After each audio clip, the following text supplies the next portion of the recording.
Good evening and welcome to the Dreamtime Discoveries.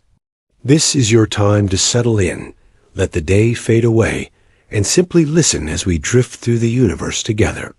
Tonight's journey is about the quiet life of a star, a story that stretches across billions of years, told in the soft glow of starlight. Before we begin, I would love to know where you are watching from. It is always fascinating to hear which corner of the world you're listening in from. And if you feel like supporting these calming explorations, a like and a subscribe would be wonderful. Thank you so much to those of you who are already subscribed. Your support truly keeps these stories shining. Now, I do hope this video is soothing enough to guide you towards sleep, though perhaps not so captivating that you end up staying awake just to hear how the tale unfolds. If that does happen, at least you will drift off knowing a little more about the universe above. So, what does it really mean for a star to live a life? From a distance, a star appears eternal. It rises and sets with the rhythm of the sky, glowing with the same familiar light night after night. Yet behind that steady shine lies a story as dramatic and intricate as any life on Earth. Stars are born, they grow, they change, and in their final acts, they shape the universe itself. Every atom of carbon in your body, every trace of oxygen in your breath, every spark of iron in your blood was once forged in the heart of a star that lived and died long before our sun was born. This story is as old as time itself, stretching back to the very first stars that flickered into being when the universe was young and dark. To follow the life of a star is to follow the history of everything: galaxies, planets, oceans, forests, and even you.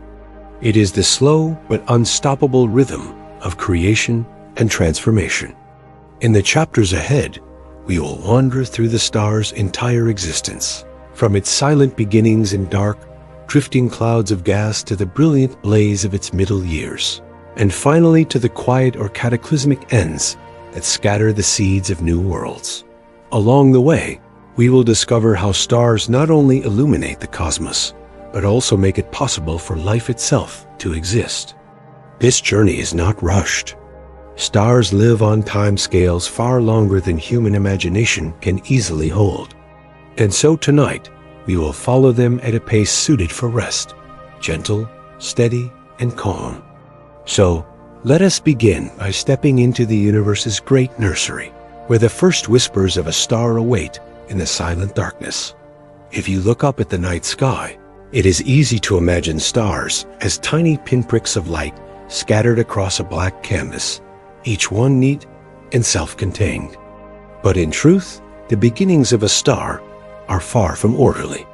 They start in places so vast and so dark that even light seems reluctant to escape.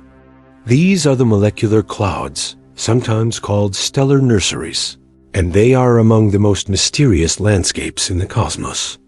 A molecular cloud is not a tiny little puff of mist drifting through space. It is colossal. Some stretch for dozens, even hundreds of light years across. They are made of hydrogen, the simplest and most abundant element in the universe, along with helium and a sprinkling of heavier elements and dust. From afar, they appear as ghostly silhouettes against the brighter background of starlight. Through a telescope, they take on shapes that can be surprisingly familiar. A horse's head, an eagle's wings, a giant pillar that seems to stand upright against eternity. It is easy to see why astronomers, poetic at heart, have given them such names. Inside these clouds, however, the view would be very different. Imagine drifting through the darkness, surrounded by particles of gas, so spread out that you could travel billions of miles before bumping into another atom. Yet despite this thinness, the sheer scale of these clouds means that they contain enough material to make not just one star, but thousands. A single cloud might hold the mass of 1,000,000 suns in the cold. Cold, indeed, is the key word. These regions are some of the chilliest places in the universe. Temperatures sink to just a few dozen degrees above absolute zero. At such low energies, Atoms move sluggishly, and the hydrogen molecules can huddle together in pairs, forming the molecular hydrogen that gives these clouds their name. It is within this deep chill that the conditions become just right for gravity to do its quiet work. Gravity is patient. It does not rush, nor does it announce itself with a bang. Over millions of years, the tiniest fluctuations, perhaps from a nearby supernova, perhaps from the slow dance of galaxies colliding, disturb the cloud just enough to make certain pockets denser than others. These denser knots act like seeds. As their gravity grows slightly stronger, they begin to draw in more gas. And with each atom that falls inward, the pull grows stronger still. It is a slow spiral, a feedback loop that begins almost imperceptibly, but becomes unstoppable once it gains momentum. From our distant vantage point, this process is invisible to the naked eye. But scientists observing through radio telescopes can detect the faint whispers of molecules deep within the cloud. These instruments tune into the wavelengths of light invisible to our eyes, revealing complex patterns of carbon monoxide, ammonia, and even organic molecules, the building blocks of life. It is humbling to think that in the darkness where stars are born, chemistry is already hard at work, sketching the outlines of futures not yet imagined. One of the most iconic images of a stellar nursery comes from the Hubble Space Telescope, the Pillars of Creation. These towering structures of gas and dust in the Eagle Nebula look almost sculpted, as if some celestial artist had reached out with a brush. Each pillar is many light years tall, with tips that glimmer faintly as newborn stars within push their light outward. The image has become a kind of cosmic postcard, a reminder that creation is both beautiful and grand. Dust plays an unexpectedly vital role in this story. Tiny grains of carbon and silicate, no larger than smoke particles, float throughout the clouds. Though small, they absorb and scatter light, allowing the interiors of these clouds to remain shielded from external radiation. This creates safe, dark cocoons where the fragile beginnings of stars can take hold. Without dust, the relentless glare of surrounding starlight might evaporate these nascent cradles before they had a chance to grow. Dust, in this sense, is the curtain that allows the great play of stellar birth to begin unseen. If you could listen to these regions, not with ears, but with instruments designed to pick up vibrations in gas, the sounds would be haunting. They are not the roars of explosions, but the soft whispers of turbulence, the low groan of matter moving against itself, the faint hiss of atoms colliding. All of it unfolds on time scales so long that, compared to human lifetimes, it may as well be frozen. A star's birth is not measured in years or centuries, but in millions of years. It is creation in slow motion. The scale is difficult to grasp, but think of this. A human lifetime might span 80 or 90 years. In that same time, a star-forming cloud has barely shifted at all. Even over thousands of years, the changes are subtle. Only with the patient gaze of science, stitching together observations across generations, can we truly appreciate the progress. It is like watching a glacier carve a valley, glacial indeed, but with results that endure for ages. And yet, for all its slowness, the process is inevitable. Gravity does not lose interest. Once a knot begins to collapse, it draws in more and more matter, creating regions so dense that the outer cloud cannot resist their pull. Eventually, these knots fragment into clumps, each one destined to become a star. Some will grow into giants that blaze blue and live short, furious lives. Others will settle into modest, long-lived forms like our own sun. Many will remain small, glowing dimly as red dwarfs that outlast nearly everything else. The diversity of stars, from titans to runts, all begins here in the same dark nurseries. There is a quiet poetry to the idea that stars are born, not in brilliance, but in obscurity. The light that will one day travel across galaxies begins in darkness, hidden from view. Like seeds buried in soil, stars begin their lives unseen, nourished by forces both simple and profound. Only after patience, collapse, and heat will they reveal themselves to the cosmos. It is tempting to think of these clouds as merely functional, raw material waiting to be used.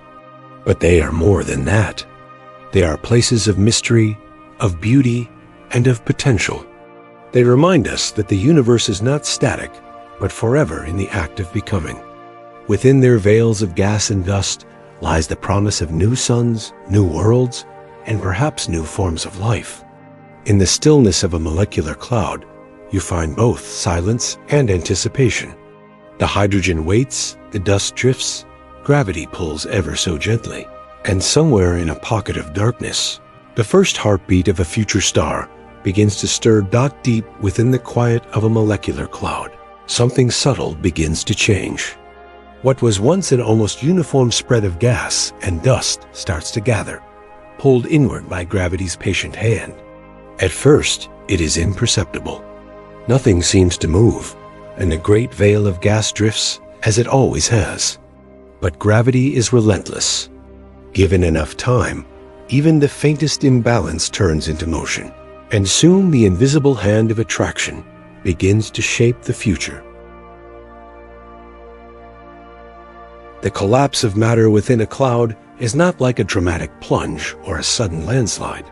It is more like a sigh that never ends, an inward drifting of atoms pulled toward a common center. Each hydrogen atom, light as it is, feels the tug from all directions. But where the density is even slightly higher, the pull is stronger. It is in these places that the collapse accelerates. The clumps gather mass, and as they do, they grow hungrier, pulling in more gas from their surroundings. It is a cosmic version of the rich getting richer, except in this case, the wealth is gravity. As the cloud contracts, something remarkable begins to happen. Potential energy, the energy stored in the mere arrangement of mass, starts to transform. When gas falls inward under gravity, it gains speed. The collisions between particles grow more frequent, more energetic, and heat is the inevitable outcome. What began as one of the coldest places in the universe slowly warms, though warm in this sense is still bitterly cold by earthly standards. But compared to the near absolute zero chill of the surrounding cloud, the heart of the collapsing clump becomes an oasis of rising temperature. To understand this, it helps to imagine squeezing a sponge. The more you press, the harder the water pushes back, forced into a smaller volume. With a collapsing gas cloud, it is not water that pushes back, but pressure itself. Gas atoms resist being crowded together, and as gravity forces them closer, the pressure builds. Pressure and temperature are partners in this dance. Higher pressure means particles are colliding more often, and with each collision, energy is shared and spread. That shared energy manifests as heat. At first, the growing clump remains hidden. Surrounding dust keeps the warmth from escaping, cloaking the nascent object in shadow. But in the heart of the clump, the temperature creeps higher and higher, inching toward the critical threshold where fusion might one day ignite. This object, not yet a true star, is what astronomers call a protostar, a body in the making, glowing faintly from the energy of collapse. The physics of this stage is both simple and elegant. Gravity pulls inward, pressure pushes outward. The balance between the two dictates the speed and nature of the collapse.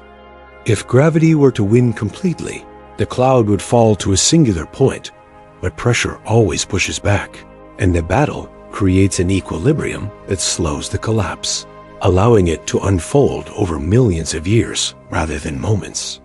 This balance is delicate, and even the smallest changes in mass or temperature can tip the scales toward a new phase of development.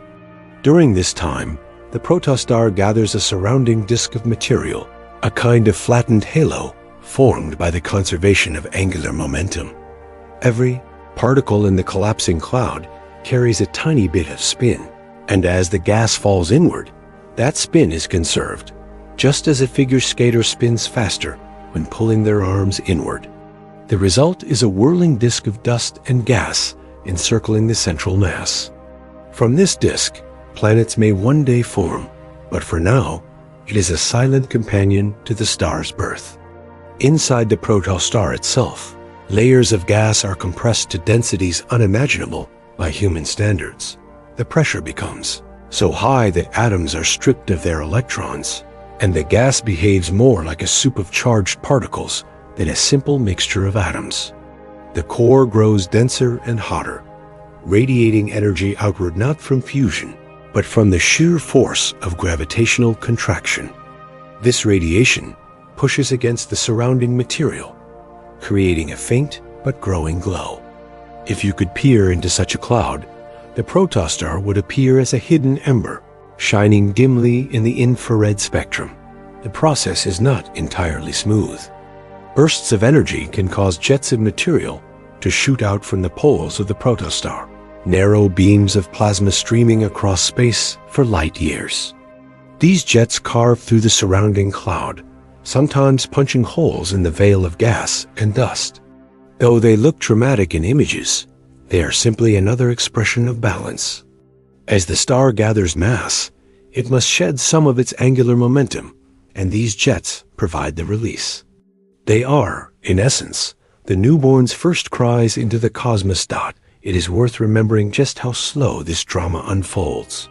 From the moment a dense clump begins to collapse until it becomes a stable protostar, millions of years may pass. Entire civilizations could rise and fall, continents could shift, ice ages could come and go, and still the star would only just be approaching its birth. To the universe, this is a blink. To us, it is eternity. And yet, for all the vastness of time, the laws that govern this process are familiar. The same principles that heat the air when you pump a bicycle tire, or that warm your hands when you rub them together, also warm the core of a collapsing cloud. The difference is simply scale. Instead of a few molecules in your hands, there are trillions upon trillions of them. And instead of a few seconds of rubbing, there are millions of years of contraction. The ordinary becomes extraordinary by virtue of its cosmic stage. As the protostar grows, it begins to push back against the collapse. The radiation it emits warms the surrounding gas, and that heat adds pressure, slowing the infall of material.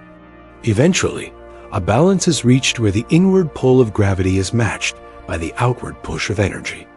The protostar is not yet a true star, for the nuclear fires in its core have not been lit, but it has become a distinct entity, no longer just part of the cloud, but a body with its own glow, its own boundaries, and its own future. This stage is filled with anticipation. The protostar is like a match poised against the box, waiting for the final strike. The heat in the core continues to build. The pressure grows, and with each passing moment, the likelihood of ignition increases. But whether that ignition will succeed depends on mass. Only if the protostar gathers enough material will the temperature in its core climb high enough to begin fusing hydrogen to helium. For smaller clumps, the fires never catch, and the result is a brown dwarf, a failed star that glows faintly but never shines like its larger cousins. Gravity has done its work, sculpting raw gas into a dense, glowing seed. Heat has emerged from collapse, an ember of energy that promises greater brilliance ahead. The protostar waits, suspended between potential and reality, a reminder that even the quietest forces can, given time, reshape the universe. In the darkness of a molecular cloud, a faint glow begins to emerge. What was once only a knot of collapsing gas has become something more defined, more alive. The protostar is awakening. Still hidden from ordinary sight by the dusty veil that surrounds it, this young object has taken on a shape, a character, and a restless energy that announces its presence to the cosmos. At the center lies the dense core, its temperature rising with every heartbeat of gravitational collapse. Around it, a wide and graceful disk of gas and dust whirls in orbit, flattened by the spin of the collapsing cloud. This is the circumstellar disk, a natural outcome of angular momentum, and it is more than just decoration. Within this disk, grains of dust bump, stick, and clump together, setting the earlier stage for planets, moons, and asteroids. In a sense, while the star is preparing for its debut, the seeds of an entire solar system are quietly being sown. The disk is not silent. Friction between particles, shocks of energy, and radiation from the growing protostar stir it constantly. The inner regions heat up, glowing in infrared, while the outer regions remain cold and shadowy. Spirals of material may form, sculpted by turbulence or by the gravitational pull of clumps that one day could become planets. For now, it is chaos with a pattern, a cosmic whirlpool governed by the laws of physics. But looking every bit like a work of art above and below the disk, something even more dramatic occurs. The young protostar begins to launch powerful jets of plasma from its poles, shooting into space at hundreds of kilometers per second. These jets are narrow, collimated streams of matter stretching light years into the void. They pierce through the cocoon of dust and gas, carving bright tunnels visible in telescope images as Herbig-Haro objects. To the human eye, they look almost painterly streaks of luminous color against the dark. To physics, they are the natural release valves of angular momentum, a way for the newborn star to shed excess spin and stabilize itself. The interplay of disk and jet, of collapse and outflow, creates a scene that is both violent and beautiful. The star-to-be is not yet steady, but it is no longer only a collapsing cloud. It has become an actor on the stage of the cosmos, announcing itself with light and motion. Inside the core, conditions are shifting.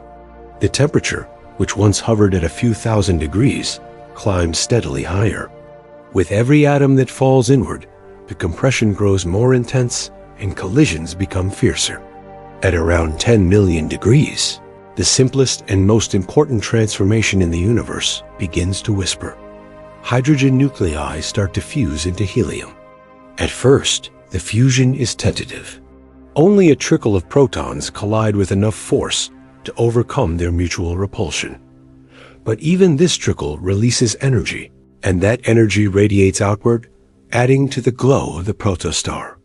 It is as though a tiny spark has been struck in a cold fireplace. The wood is piled high, the tinder is dry, and now the flame begins to spread. This transition from collapse-powered heat to fusion-powered light is one of the great turning points in cosmic history. It marks the moment when a protostar ceases to be a mere object of potential and becomes a true star in the making. Gravity no longer acts alone. Nuclear forces join the dance. The outward pressure from fusion starts to balance the inward crush of gravity, and for the first time, the young star finds something resembling stability. Still, this balance is not perfect at first. The protostar quivers, sometimes swelling outward, sometimes shrinking back as the forces adjust. These oscillations can last for thousands of years, a period when the star flickers and shifts in brightness. Asterisk to us, this may sound unstable, but to the star, it is merely the final adjustments before settling into its long and steady adulthood.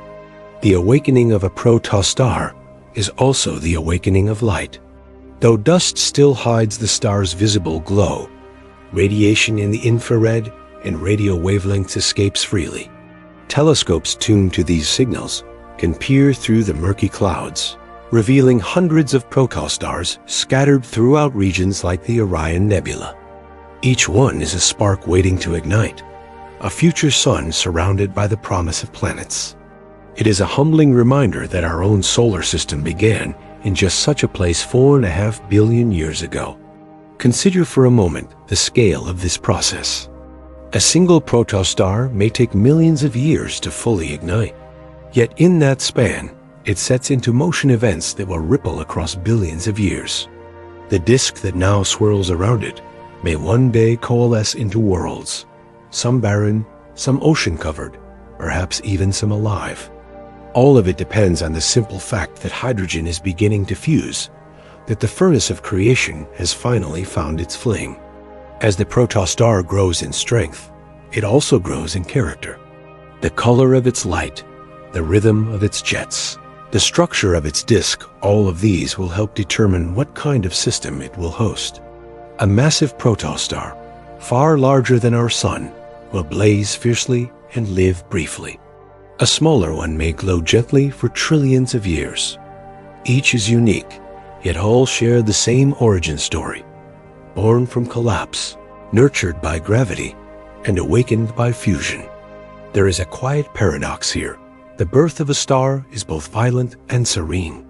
On the one hand, jets roar into space, disks swirl with turbulence, and gravity crushes matter into densities far beyond imagination.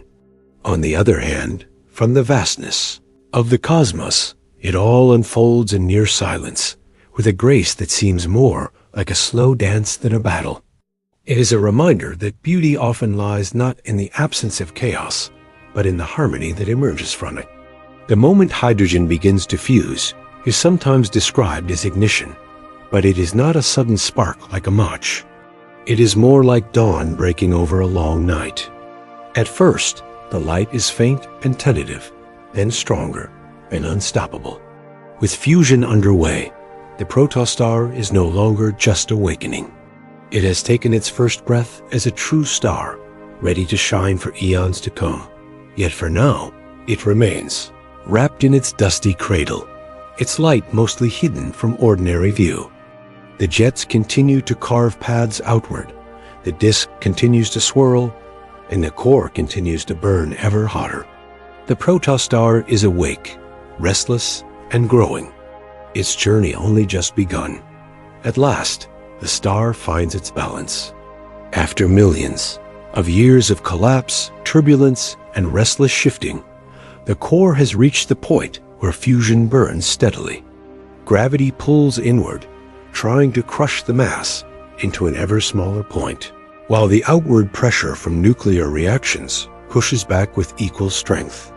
The tug-of-war finally reaches equilibrium, and in that balance, a star is born into what astronomers call the main sequence. This is the long calm, the great middle act of a star's life. It is a period that can last for billions upon billions of years, so long, in fact, that it dwarfs every human time scale. Civilizations may rise and vanish, continents may drift across, oceans and entire species may come and go, yet the star remains unbothered, shining with steady light. At the heart of this serenity lies a single process, the fusion of hydrogen into helium. It is deceptively simple. 4 hydrogen nuclei, which are just protons, collide and merge through a series of steps, eventually forming a helium nucleus. In the process, a tiny fraction of mass is converted into energy according to Einstein's famous equation, E equals mc squared. Though the fraction of mass lost is vanishingly small, the amount of energy released is enormous, because the speed of light squared is an unimaginably large number. This is the secret engine of the stars, and it is remarkably efficient. The photons created in the core do not immediately race outward like a beam from a flashlight. Instead, they embark on an agonizingly slow journey. The interior of a star is so dense that light cannot travel far without being absorbed and re-emitted by other particles. A single photon may spend hundreds of thousands of years bouncing around inside before finally escaping into open space. By the time it reaches the surface, it has lost much of its original energy, transformed into the warm, visible light that streams across the void. When you step into a shaft of sunlight, you're feeling the end of a journey that began long before the first humans walked the earth.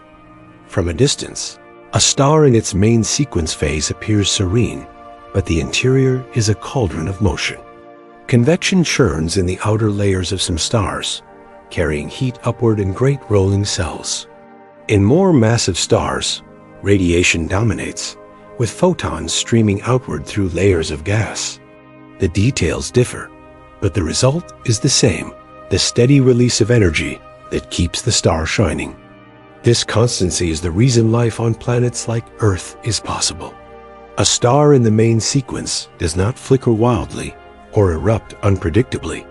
Its output is steady enough to provide warmth and light for billions of years, allowing oceans to remain liquid, atmospheres to remain stable, and ecosystems to evolve.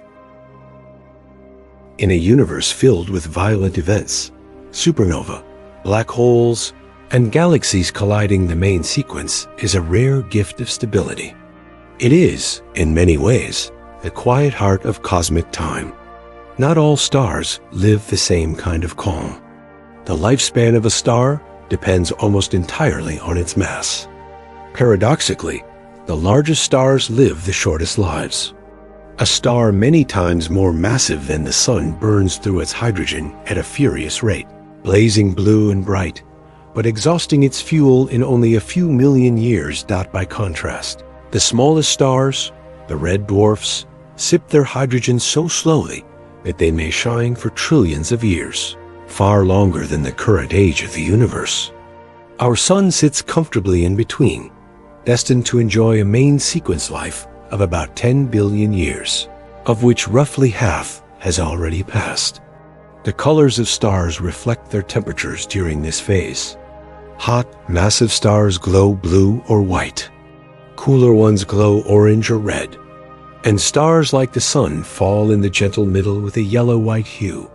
These colors are not just aesthetic.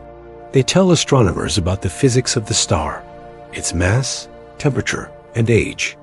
A glance at the night sky reveals a rainbow of stellar lives quietly unfolding above. It is easy to think of this long calm as uneventful, but subtle changes are always underway. As hydrogen fuses into helium, the composition of the core slowly shifts. Helium, being denser, accumulates in the center while hydrogen is consumed. This alters the balance of pressure and temperature, causing the star to grow gradually brighter over time. The Sun, for example, is about 30% brighter now than it was when life first began on Earth. It has changed so slowly that no living thing could notice from one generation to the next, but across geological ages, the difference becomes profound. In the calm of the main sequence, stars become the architects of everything else. Their light sculpts the shapes of nebulae. Their winds blow through interstellar space, and their gravity anchors planets into orbits where new stories can unfold. The heavy elements forged in earlier generations of stars are recycled into new systems so that every atom in your body has likely passed through at least one star's lifetime. You are, quite literally, living starlight given form. It is worth pausing to imagine the patience of a main sequence star. For us, a century feels long, and a millennium is almost unimaginable. For a star, 1,000 years is barely a tick of the clock, an instant in its steady shining dot. To describe a star as middle-aged may mean it has already been burning for 5 billion years and still has another 5 billion ahead. This perspective stretches our sense of time until it feels almost endless. Yet for all its enormity, the life of a main sequence star is not abstract. It is deeply personal. Every breath of oxygen you take is thanks to stars that came before. Every glance at the night sky connects you to a story that has been unfolding since before the Earth even existed. The calm light that spills through your window each morning is the Sun's steady gift, a reminder of the quiet generosity of stars in this stage of life. The main sequence is, above all, a meditation on endurance. It is the long inhale and exhale of the universe, the steady heartbeat that allows galaxies to shine and planets to flourish. A star in this phase is not rushing toward an ending, nor is it trapped in its beginning. It is simply radiating warmth and holding its balance for as long as its fuel allows. In the grand story of the cosmos, this is the chapter that lasts the longest, the one written in the patient language of billions of years. Stars spend the majority of their existence here, quietly burning hydrogen into helium, casting light across the void. and supporting the fragile possibility of life. It may not be as dramatic as birth or as spectacular as death, but without this long calm, there would be no time for worlds to grow, no chance for life to wonder about the stars at all. A main sequence star is the universe at its most generous. It gives without demanding, it endures without complaint, and it shines without rest. Its calm is not emptiness, but fullness, the fullness of light, of warmth, and of time itself. And in that fullness, we find not only the story of stars, but the story of everything that has ever looked up at them. Deep inside the core of a star, the journey of light begins. It starts as a single photon, born in the fusion of hydrogen into helium. In that moment, a fraction of mass is transformed into pure energy.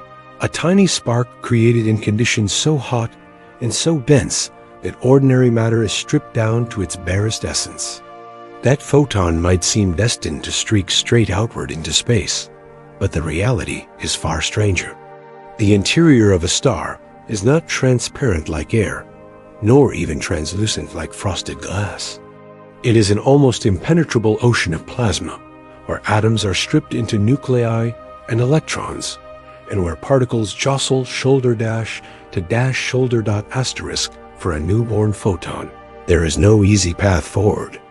It collides almost immediately with an electron or a nucleus, absorbed and then re-emitted, sometimes in a new direction, sometimes with slightly different energy.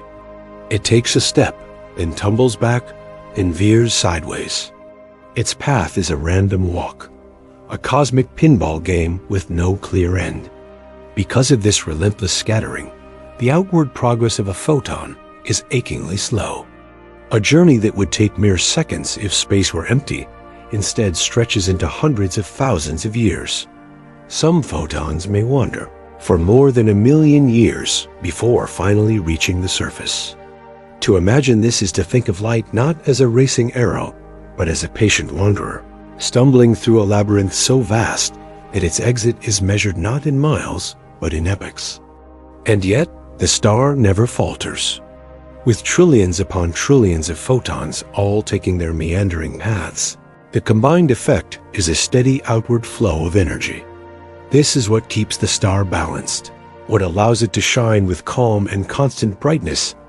Each photon's journey may be uncertain, but together they create the illusion of stability, the unwavering light that travels across space to reach distant worlds. As photons migrate outward, they also change character. Gamma ray born in the core, carrying enormous energy, is scattered so many times that by the time it nears the surface, it may have been transformed into lower energy light. The photon that finally escapes as visible light gentle enough to warm a planet's surface is the descendant of countless collisions. In a way, sunlight is recycled starlight, energy that has been passed from particle to particle, like a message whispered through an ancient crowd. When at last a photon reaches the photosphere, the visible surface of the star, it is released into the vast openness of space. Here, the rules change entirely. No longer trapped in the dense plasma, the photon is free. In less than 8 minutes, a ray of light from our sun can travel across the 93 million miles to Earth. After hundreds of thousands of years spent crawling through the star's interior, its final leap to a human eye is almost instantaneous. The sheer scale of this difference is almost comic. Imagine being stuck in traffic for 500,000 years, only to find that the final leg of your journey takes less than the time it takes to boil a kettle. That is the life of a photon. Its long exile inside the star is followed by a sudden, exhilarating sprint through the emptiness of space. But the story does not end with its release. Once photons leave the star, they travel unhindered, carrying information about the star's composition and age. Every color in the light tells a story. Blue light reveals heat, red light reveals cooler regions, and the subtle dark lines in the spectrum show which elements are present in the star's atmosphere. Astronomers reading starlight are like detectives poring over an ancient manuscript, deciphering secrets written in invisible ink. The scale of these journeys is almost beyond imagination. Light from the sun takes those 8 minutes to reach Earth, but light from the nearest star beyond our solar system takes over 4 years. The glow from the Orion Nebula, where new stars are born, left more than 1,000 years ago, before the first castles were built in Europe. The faint light from the Andromeda Galaxy began its trip more than 2 million years ago, when early humans were still shaping stone tools. When you look at the night sky, you are seeing not the present, but a vast collection of pasts woven together in a single view. Some photons travel even farther. Light from distant galaxies captured by telescopes today may have been traveling for billions of years, carrying with it a record of the early universe. These ancient photons began their journeys when the cosmos itself was young, long before Earth formed, long before the sun existed. They are messengers from a time when galaxies were still finding their shape, when the universe was bathed in a softer, more uniform glow. And remarkably, photons do not grow tired. Unlike us, they do not age with travel. A photon leaving a star will continue onward until it is absorbed, whether that happens in the atmosphere of a planet, in the dust of a nebula, or in the mirrors of a telescope. Some may wander through intergalactic space for billions of years without encountering anything at all, their energy stretching and reddening as the universe expands but never extinguished, until the moment of contact. It is strange to think that the light spilling through your window each morning began its existence before the human story even started. The warmth on your skin is the final chapter of a tale that may have taken hundreds of thousands of years to unfold. Every ray of sunlight is history made visible, a message written in the language of photons and delivered across space and time. Stars, then, are not just objects that shine. They are storytellers. Each photon is a sentence, each wavelength a phrase, carrying news of the cosmic fires and the elements within. When we gaze at the stars, we're not just looking outward, but backward into eras long gone, illuminated by light that has crossed the gulf of time to meet our eyes. There is something quietly profound in this. The next time you see a star twinkle, you might consider the immense patience of the photons that make that shimmer possible. Born in fire, trapped in darkness, wandering for ages, they finally escape and race across the cosmos just to greet you. They remind us that even the smallest speck of light carries with it the vastness of history, the endurance of time, and the promise that the universe, in all its enormity, is still capable of whispering directly into our lives. A star may look like nothing more than a glowing dot in the night sky, a quiet decoration scattered across the heavens, but each one is far more than a lamp in the darkness.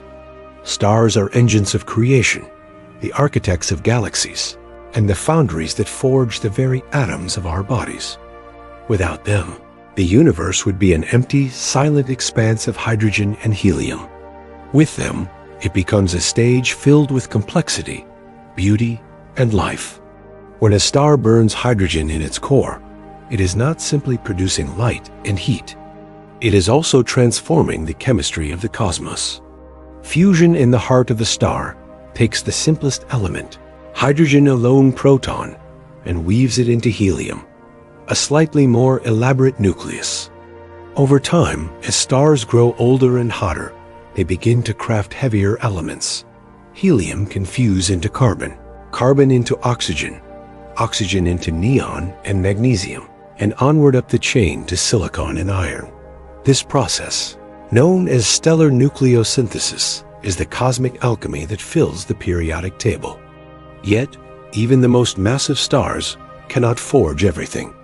Iron marks a kind of barrier, a point where fusion no longer produces energy, but instead consumes it. To go beyond iron, the universe relies on stellar death. Asterisk in the explosive finale of a supernova, temperatures and pressures soar to unimaginable levels, and in those moments, the heaviest elements are born: gold, platinum, uranium, and more. These are the treasures of the cosmos, scattered across space in the debris of shattered stars. It is humbling to realize that the gold in a wedding ring, or the calcium in your bones, was once inside a star long before Earth existed, long before the sun itself was born. Ancient stars lived, burned, and died, leaving behind the raw ingredients that would one day form planets, oceans, forests, and people. To say that we are made of stardust is not poetry. It is fact. Every breath, every heartbeat, every thought is built upon atoms that were forged in stellar furnaces. Stars do not only shape the chemistry of the universe, they also shape its structure. Galaxies, those vast swirls of stars and dust, are held together in part by the gravity of their stellar populations. Without stars, galaxies would be little more than diffuse clouds of gas drifting through the void. But as stars form, their gravity anchors the surrounding matter, sculpting the grand spirals, elliptical clusters, and irregular clouds that we observe across the night sky. Even within galaxies, stars influence the rhythm of creation. When massive stars form, they flood their neighborhoods with powerful winds of charged particles and blasts of ultraviolet light. These stellar winds carve out cavities in surrounding clouds, compressing nearby gas and sometimes triggering the birth of new stars. In this way, one generation of stars sparks the next, a cosmic cycle of cause and effect that shapes the destiny of galaxies. Our own sun, though ordinary by galactic standards, exerts a profound influence on its surroundings. Its gravity holds the planets in their orbits, binding together the solar system like pearls on a thread. Its light provides the energy that fuels weather, photosynthesis, and life itself. Without the sun's steady presence, Earth would be nothing more than a frozen rock wandering aimlessly through space. The sun is a reminder that stars are not distant abstractions. They are the anchors of worlds, the centers around which stories unfold. But stars also influence the universe on scales so vast they defy easy imagination. In the early cosmos, shortly after the Big Bang, the universe was a sea of hydrogen and helium, with few structures to break the monotony. It was the first stars igniting in that darkness that began to shape the universe into something recognizable. Their ultraviolet light reionized the surrounding gas, clearing the cosmic fog and allowing light to travel freely. Their supernova seeded space with heavier elements, enriching the raw material for future generations of stars and planets. Their gravity helped clump matter into the galaxies we see today. In this sense, stars are the universe's great sculptors. They take the raw simplicity of primordial hydrogen and carve it into complexity. They give rise not only to planets and life, but also to the very conditions that allow the cosmos to be visible at all. Without them, space would remain a dim and formless expanse, silent and unchanging. With them, it becomes a canvas alive with light and story. Consider the delicate balance at work here. Too few stars, and the universe would lack the elements needed for chemistry and biology. Too many massive stars, and their violent deaths might tear apart young galaxies before life could take root. The universe, as it turns out, is tuned by the rhythms of stellar birth and death, a balance that allows both destruction and creation to coexist in a kind of cosmic harmony. The legacy of stars is written everywhere we look. The iron rails of a train track, the silicon in a computer chip, the oxygen in your lungs, all of it passed through the life cycle of a star. To walk on Earth is to walk on the ashes of ancient suns. To gaze at the night sky is to look not only at distant lights, but also at your own origin story. And yet, for all their grandeur, stars do not act with intention. They do not know they are shaping galaxies or forging the atoms of life. They simply follow the laws of physics. Gravity pulling inward, fusion pushing outward, matter rearranging itself under pressure and heat.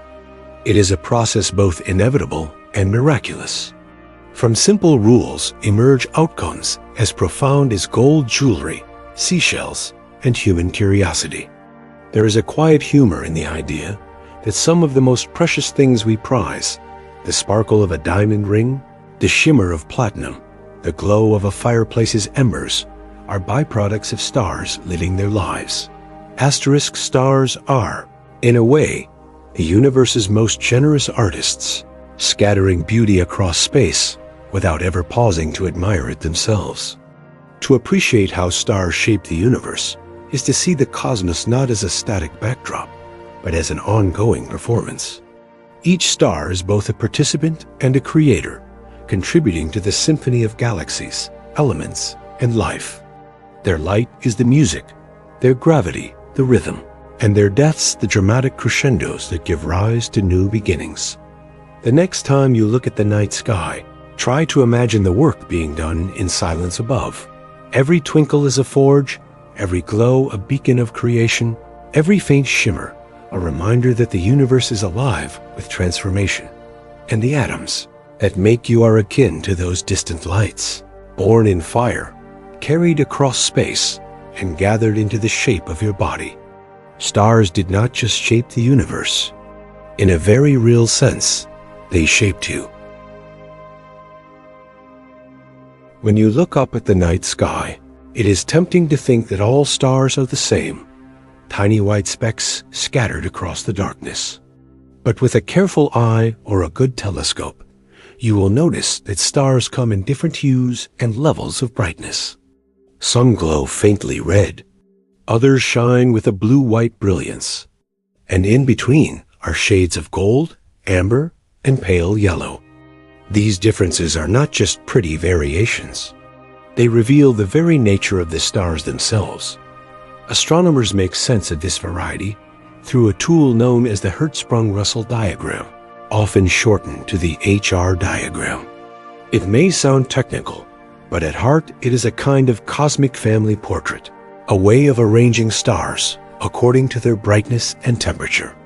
Along one axis is luminosity, how much light a star emits.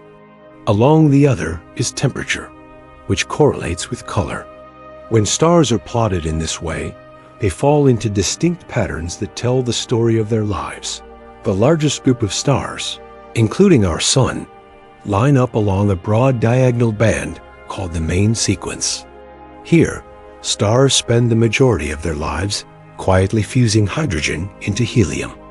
The position of a star along this sequence depends almost entirely on its mass. A massive star burns hotter and appears bluer, while a small star glows cooler and appears redder. Mass, in this sense, is destiny. At the smallest end of the main sequence are the red dwarfs. These stars are the most common type in the universe, making up nearly 3/4 of all stars. They are small, faint, and cool, glowing with a dim red light that is almost invisible to the naked eye. Yet their modesty grants them extraordinary longevity. A red dwarf burns its hydrogen fuel so slowly that it can shine for trillions of years, far longer than the current age of the universe. If cosmic endurance were a competition, red dwarfs would win without question. Somewhere out there, red dwarfs born not long after the Big Bang are still burning steadily, patient guardians of time itself. At the opposite extreme are the blue giants. These stars are massive, luminous, and incredibly hot, glowing with a brilliant blue-white intensity. Their light can be tens of thousands of times brighter than that of the sun, and their size can be dozens of times larger. But such brilliance comes at a cost. Blue giants burn through their fuel with reckless speed, living only a few million years before meeting a dramatic end as a supernova. They are the fireworks of the cosmos, dazzling, spectacular, but fleeting. Between these extremes lies a whole spectrum of stars. There are orange dwarfs, slightly smaller and cooler than the sun, which might live for tens of billions of years. There are yellow stars like our sun, middle-aged and steady, providing the conditions for life on orbiting planets. There are subgiants, which have begun to drift off the main sequence as they exhaust their core hydrogen, and giants, which swell to enormous sizes as they begin fusing helium and heavier elements. Each type of star has its place on the HR diagram, and each follows a predictable path across it as it ages. The colors of stars are not just matters of temperature, but also of physics. A hot star emits more energy at shorter wavelengths, which is why it appears blue or white. A cooler star emits more energy at longer wavelengths, making it appear orange or red. It is the same reason a stove burner glows red when warm and white when extremely hot. When you see a red star in the night sky, you're essentially seeing the cosmic equivalent of a glowing ember. When you see a blue star, you're seeing the universe's equivalent of a blowtorch. Asterisk, our sun sits comfortably in the middle of this spectrum. It is a G-type star, modest in size, modest in brightness, and modest in temperature. It glows with a gentle yellow-white light, steady enough to support life for billions of years. If it were much larger and hotter, it might burn out too quickly for life to develop. If it were much smaller and cooler, its habitable zone might be so narrow that Earth-like worlds would struggle to stay warm. In a sense, the sun is the cosmic equivalent of porridge that is neither too hot nor too cold. Just right. The HR diagram also reveals the stages of stellar evolution. As stars age and exhaust their hydrogen, they drift off the main sequence into new regions of the diagram. Some swell into red giants, expanding to hundreds of times their original size. Others collapse into white dwarfs, small but incredibly dense remnants that glow faintly as they cool. A star's journey across the diagram is like a biography written in color and brightness, a record of its birth, maturity, and eventual decline. One of the most fascinating aspects of the HR diagram is how it brings order to what might otherwise seem chaotic. Look up at the sky and you see stars scattered without pattern, each one a mystery. Plot them on the diagram, however, and a structure emerges. The main sequence, the giant branch, the white dwarf region. These are not random, but the natural outcomes of stellar physics. The diagram is a reminder that even in the apparent chaos of the cosmos, patterns and order can be found. The variety of stars also shapes the variety of planets and life that may exist. Red dwarfs, though faint, often host planets that huddle close to their warmth. Some of these planets may be tidally locked, with one side bathed in eternal day and the other in endless night. Blue giants, though short-lived, may trigger bursts of star formation around them with their powerful winds and supernova explosions. Yellow stars, like the sun, provide steady energy for billions of years, creating the stability needed for ecosystems to flourish. Each color of star is like a different note in the symphony of the universe, contributing its own tone and rhythm. Even the distribution of stars in galaxies reflects these differences. In spiral arms, where new stars are born, you find clusters of bright blue giants shining like cosmic beacons. In the older central bulges of galaxies, redder stars dominate, ancient and enduring. The mixture of colors tells the story of galactic history, of cycles of birth and death, of generations of stars shaping the destiny of entire systems. It is easy to forget, when gazing at the night sky, that those faint points of light are not uniform. Each has its own character, its own size, its own destiny. Some will outlive the universe as we know it, glowing dimly for trillions of years. Others will flare brilliantly and vanish in what, by cosmic standards, is the blink of an eye.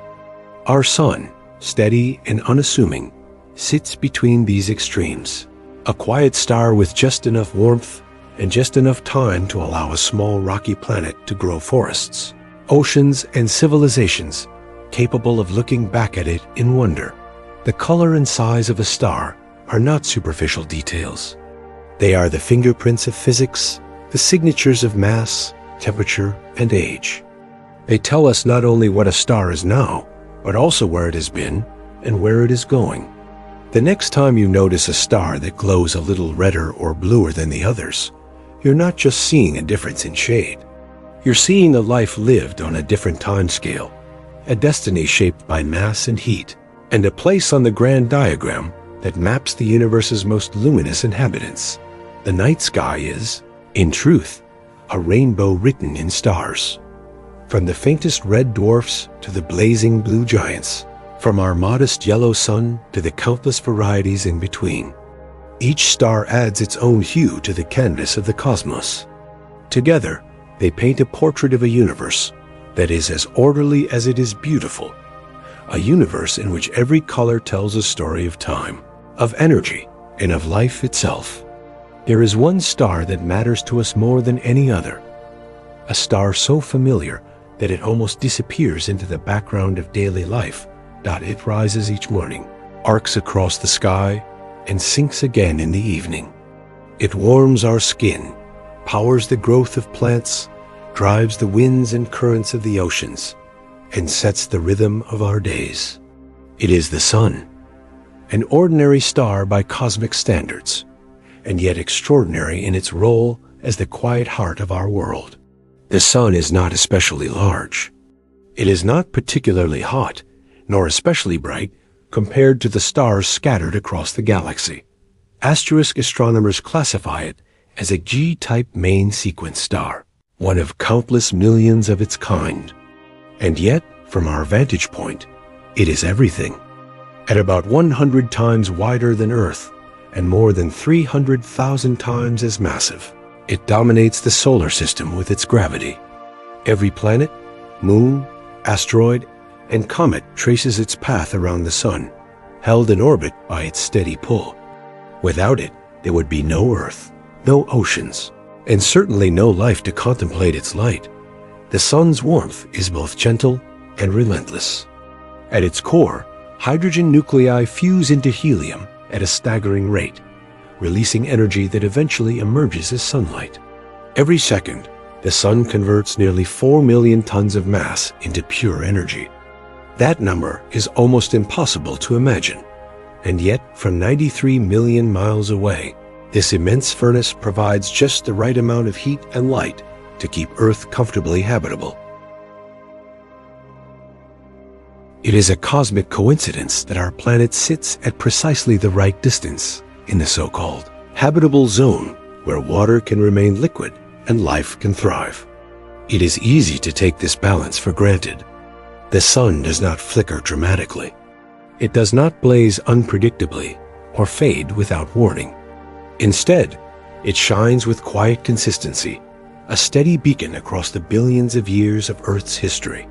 When life first stirred in the oceans nearly 4 billion years ago, the sun was there. When dinosaurs roamed the land, it was there. When the first humans gazed upward in awe, the same star lit their nights and warmed their days.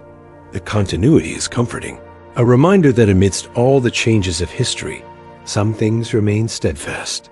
Yet the sun is not static. It evolves, albeit on time scales so vast that no human could ever notice. As it fuses hydrogen into helium, its core gradually changes in composition. Helium accumulates, altering the balance of pressure and temperature, and the sun slowly grows brighter over time. In its youth, it was about 30% dimmer than it is today, which makes the persistence of liquid water on Earth in those early days a puzzle for scientists. The faint young sun paradox, as it's called, remains one of the intriguing questions about our planet's past. Looking ahead, the sun still has plenty of fuel. It is roughly halfway through its main sequence life, with about 5 billion years left before it begins to run short on hydrogen.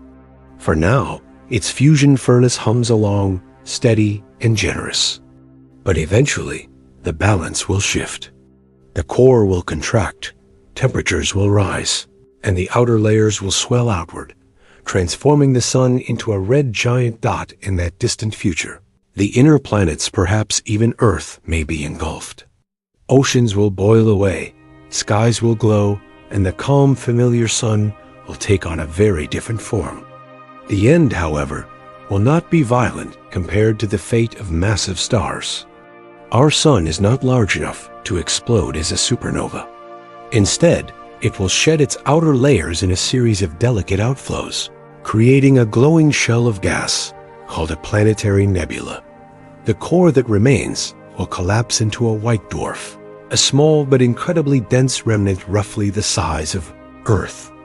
That white dwarf will shine faintly for billions of years more, cooling slowly until it becomes a dark ember, a black dwarf, hidden in the depths of time. This quiet ending is fitting for such a modest star. No fireworks, no cataclysm, just a graceful transition from one state to another. The elements it leaves behind, carbon, oxygen, nitrogen, will drift into interstellar space, enriching the galaxy and providing the building blocks for new stars and planets. In this way, even in death, the sun will continue to shape the cosmos, joining the endless cycle of stellar birth and renewal. What makes the sun extraordinary is not its size or brightness, but its stability. In a galaxy filled with stars that live short, brilliant lives, the sun has chosen a longer, quieter path. Its main sequence lifespan of about 10 billion years provides a window of time wide enough for life to emerge, evolve, and flourish. It is hard to overstate the importance of that patience. Without it, Earth's story might have ended before it began. For ancient peoples, the sun was more than a source of light. It was a god, a symbol, a ruler of the heavens. Cultures across the world built monuments aligned to its rising and setting, marking solstices and equinoxes with stone and ritual. It was celebrated in myth as a fiery chariot, a radiant deity, or the eternal eye of the sky. Even today, long after science has explained its nature, the sun retains its power as a symbol of life and renewal. We still speak of dawn as a beginning, of sunshine as joy, of sunset as peace. There is something deeply personal about our relationship with this star. It shapes not only the physics of our world, but also the rhythms of our lives. Its daily rise and fall sets the pace of work and rest. Its seasonal tilt brings warmth and cold, growth and dormancy. The sun has been a companion for all of human history. Its light woven into every story, every painting, every poem about the sky.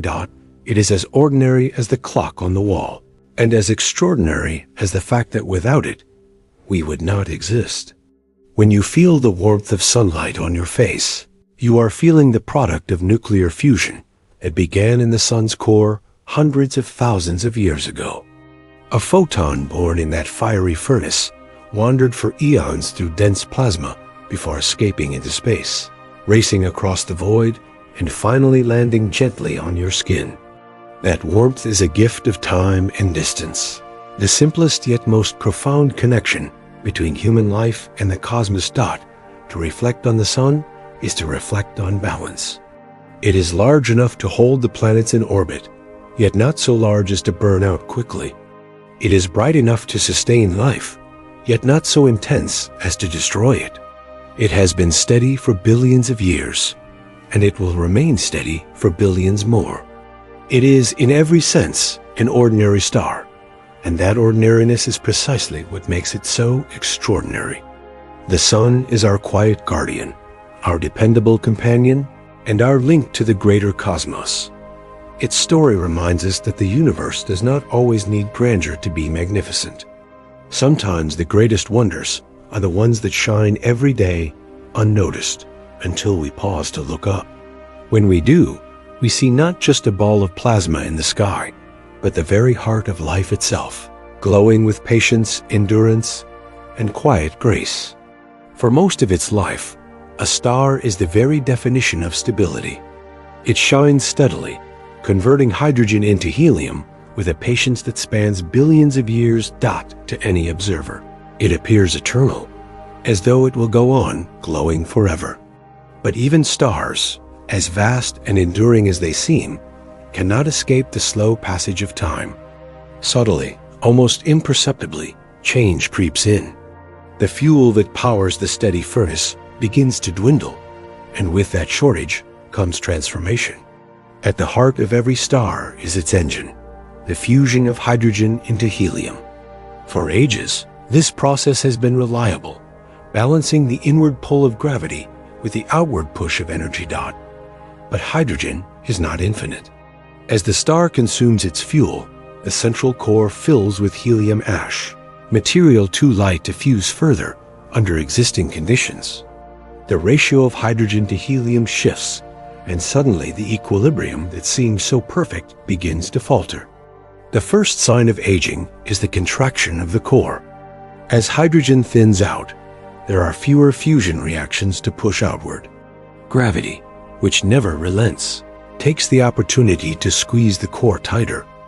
With that squeeze comes heat, and the temperature in the center of the star climbs higher than ever before. Ironically, even as the fusion of hydrogen slows, the star's outer layers respond to this heating by expanding, and the star grows brighter. The changes are gradual on a human timescale, but dramatic on a cosmic one. Our own sun, for instance, is already brighter now than it was when Earth first formed. In its youth, it shone at about 70% of its current luminosity. Over the last 4 billion years, it has steadily increased in brightness, and it will continue to do so as it edges toward old age. This brightening is slow enough that life has had time to adapt, but it is also inexorable. A few billion years from now, the sun's light may grow so intense that Earth's oceans could evaporate long before the sun becomes a giant. The changes are not only in brightness, but also in size and structure dot. As the core contracts, the surrounding shells of hydrogen become hotter, and fusion shifts into these outer layers. The star develops a layered interior, a helium core surrounded by a shell where hydrogen continues to fuse. This change alters the balance of pressures inside, causing the outer regions to swell and the star's surface temperature to shift. Some stars redden as they age, drifting off the main sequence into new stages of their evolution. For stars more massive than the Sun, these changes are accelerated and amplified. A heavy star burning through its hydrogen at a reckless pace finds itself running low far sooner. When its core contracts, the heat rises so quickly that new types of fusion reactions ignite. Helium begins to fuse into carbon and oxygen, and the star's structure becomes even more complex, with multiple shells of fusion burning simultaneously. These layers resemble the rings of an onion, each shell producing different elements that will one day be scattered into space. The physics of this transformation are elegant in their inevitability. The balance of a star is always a contest between gravity pulling inward and energy pushing outward. As long as fuel is abundant, the balance holds steady, but as fuel diminishes, gravity gains the upper hand and the star must adjust. That adjustment is never a single event, but a gradual process, a slow reshaping of the star's interior and exterior. From the outside, the change may look like a gentle swelling or a slight shift in color, but inside, the structure is being rewritten. Asterisk for smaller stars. Those that glow as red dwarfs, the story unfolds differently. Their slow consumption of hydrogen means they can remain in their main sequence state for trillions of years, far longer than the universe has even existed so far. None of them have lived long enough to show us their eventual fate. But for stars like the Sun, and especially for larger stars, the signs of aging are well known. The calm of the main sequence eventually gives way to a more restless era, one where brightness varies, sizes shift, and the certainty of stability fades. It is fascinating to consider how subtle these changes are when viewed from Earth. Even as the sun brightens, it does so on scales of tens of millions of years. No single sunrise looks different from the last. No single year brings a noticeable shift. It is only when measured across vast spans of time that the changes become apparent. This slow pace is deceptive, for the consequences are immense. A few percentage points more brightness from the sun could alter climates, shift ecosystems, and eventually render Earth uninhabitable. Stars, for all their steadiness, carry the seeds of dramatic transformation. As a star continues to age, the helium core at its center grows more massive and dense. Gravity squeezes it into extraordinary states where matter is packed more tightly than in any earthly material. This core, unable to fuse further under current conditions, becomes a kind of weight, dragging the star into its next stage. It is as though the star carries its past with it, unable to discard the remnants of the fuel it has already burned. Astronomers often describe stars as living things with births, lives, and deaths. If so, the aging of a star is like the first signs of gray in its hair or the subtle slowing of its stride. It is not yet at the end, but the signs are clear. Time is passing, and the great transformation is on its way. Unlike humans, stars age with immense patience. Their decline measured not in decades, but in eons. Still, the direction is the same. The long calm is over, and the slow march toward change has begun. There is a quiet beauty in this inevitability. The elements that will one day enrich space, forming planets and life, are being prepared in these aging hearts. The changes may mean instability for the star itself, but for the cosmos, they mean creation. Every shift in brightness, every contraction of the core is a step towards scattering carbon, oxygen, and heavier elements across the galaxy. The star's aging is not only an ending, but also the beginning of countless new stories. When you gaze at the stars in the night sky, you're not only seeing them as they are, but also catching glimpses of them in transition. Some are still in the calm of their youth. Others are quietly aging, their light subtly altered by the changes within. They remind us that even the most steadfast of things is subject to time, that stability itself is a phase, not a permanent state. The slow change of a star as it ages is both melancholy and magnificent. Melancholy because it signals the eventual end of a steady light we rely on. Magnificent because it is through this process that the universe renews itself. Aging stars are the crucibles of creation. Their transformations the source of the matter that makes worlds and living beings possible. In their decline, they shape the future of the cosmos, leaving behind not silence but legacy. To watch a star age is to witness the rhythm of the universe, not in sudden bursts, but in patient, unyielding steps. The core contracts, fusion shifts, brightness grows. Slowly, quietly, inevitably, the star walks its path through time, carrying within it the destiny of all that will follow. Asterisk. There comes a moment in a star's life when the quiet patience of the main sequence ends, and change can no longer be postponed. The supply of hydrogen in the core dwindles until it is no longer enough to keep the balance steady. Gravity, ever persistent, squeezes the helium-rich core tighter, and in doing so, sparks a chain of events that reshapes the star in dramatic fashion. What was once a modest, steady sphere begins to swell outward, transforming into a red giant dot. To describe a star as swelling does not quite capture the enormity of what is happening. Imagine a sphere growing so vast that it multiplies its own diameter hundreds of times. The Sun, for instance, will one day expand so far that Mercury and Venus will almost certainly be engulfed, and Earth itself may be swallowed by its fiery atmosphere. Even if Earth survives, its surface will be scorched beyond recognition, the oceans long gone, the rocks glowing under the unbearable heat. From a distance, however, the transformation is strangely graceful. The star's outer layers puff outward like a balloon, glowing red and cool compared to the fierce heat of the core. The term gentle roar suits this stage perfectly. From the outside, the expansion appears slow and smooth, a gradual swelling that takes millions of years. From the star's perspective, however, the core is roaring with new intensity. The contraction raises the temperature to the point where helium fusion can finally ignite.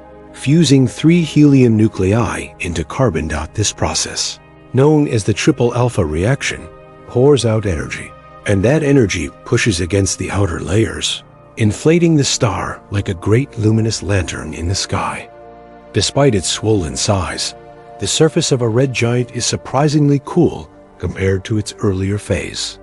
Instead of glowing white or blue, it now glows with a reddish-orange hue, the telltale sign of lower surface temperature.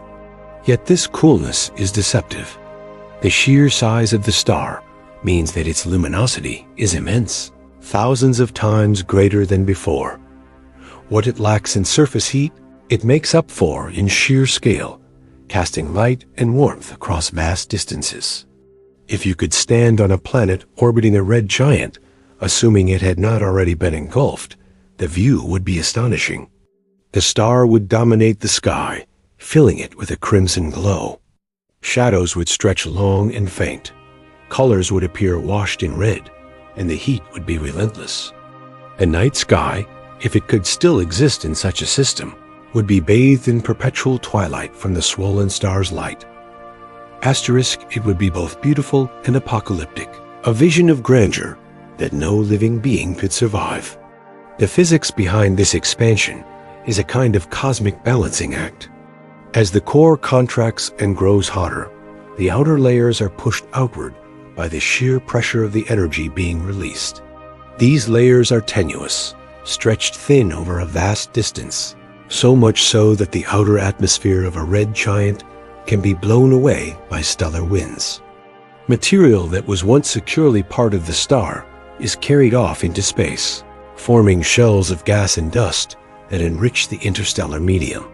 The star, in growing older, becomes generous, scattering the ingredients for future generations of stars and planets. This generosity is one of the paradoxes of the red giant phase. To an orbiting planet, the swelling is catastrophic. Worlds are scorched or consumed, their atmospheres stripped, their surfaces sterilized. And yet, from the perspective of the galaxy, this destruction is a gift. The expelled gases and heavier elements will drift into space, mixing with cold clouds where new stars will one day form.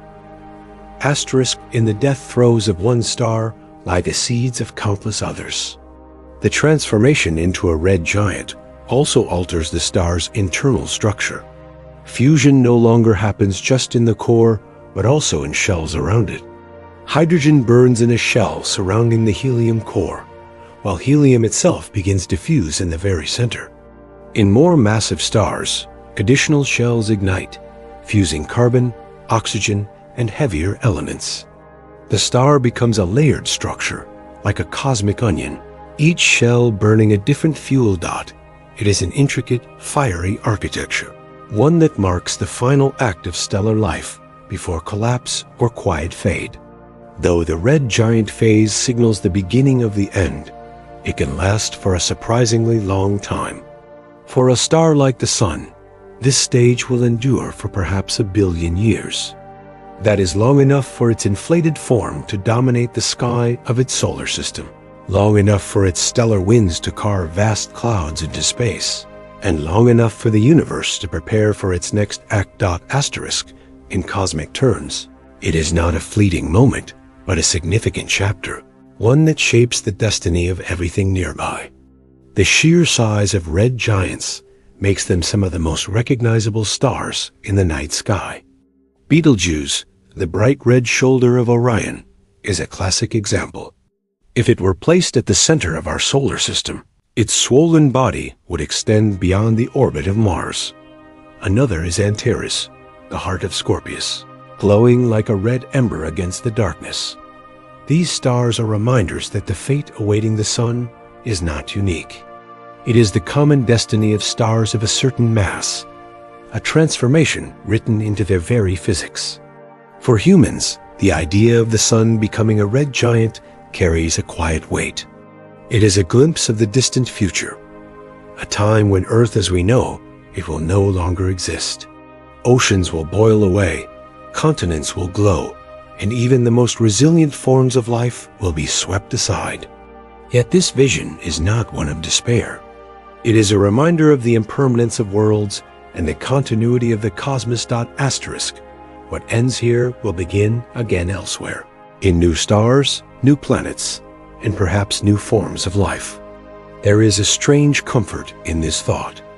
The sun, so steady and unassuming now, carries within it the promise of transformation. Its gentle roar as a red giant will not be the end of the story, but the passing of a torch. The carbon and oxygen it creates will drift into space, waiting to be gathered by the next generation of stars. The atoms that make up our bodies may someday be part of another world, warmed by another sun, contemplated by other minds. A red giant is not just an old star. It is a cosmic artist, painting the universe with color and scattering the materials of creation.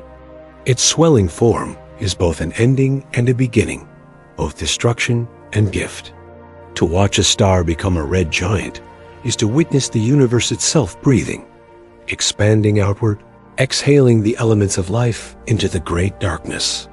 So when you look at Betelgeuse or Antares glowing in the night sky, remember that you are seeing the gentle roar of time itself. These stars are showing us what lies ahead, not just for them, but for our own sun. They are reminders that even the quietest stars carry within them the power to transform worlds, to end stories, and to begin new ones, all in the vast, patient rhythm of the cosmos. Inside an aging star, the story grows more complex. For billions of years, hydrogen fusion has been the steady heartbeat, a simple reaction transforming the universe's most basic element into helium. But as the hydrogen in the core dwindles, the star faces a challenge: how to continue producing the energy it needs to resist gravity's unyielding pull. The answer lies in unlocking new fuels, and in doing so, the star's interior begins to take on an intricate layered structure, a cosmic onion glowing with fire.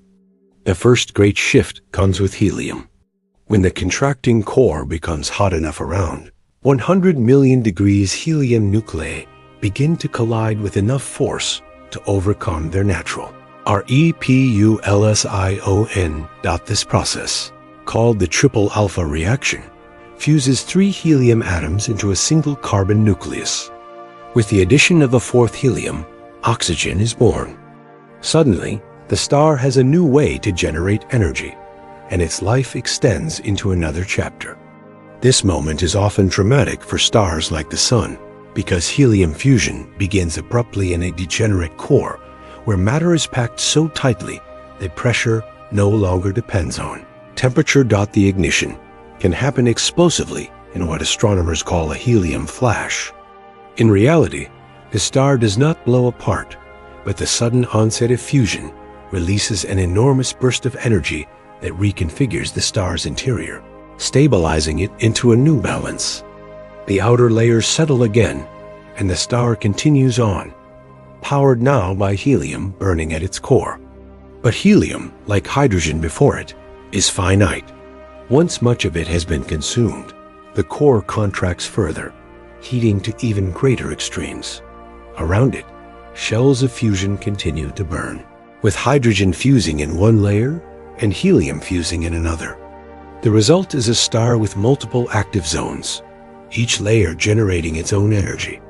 It is here that the onion-like structure begins to take shape, a nested sequence of shells, each burning a different fuel. In more massive stars, the process continues step by step.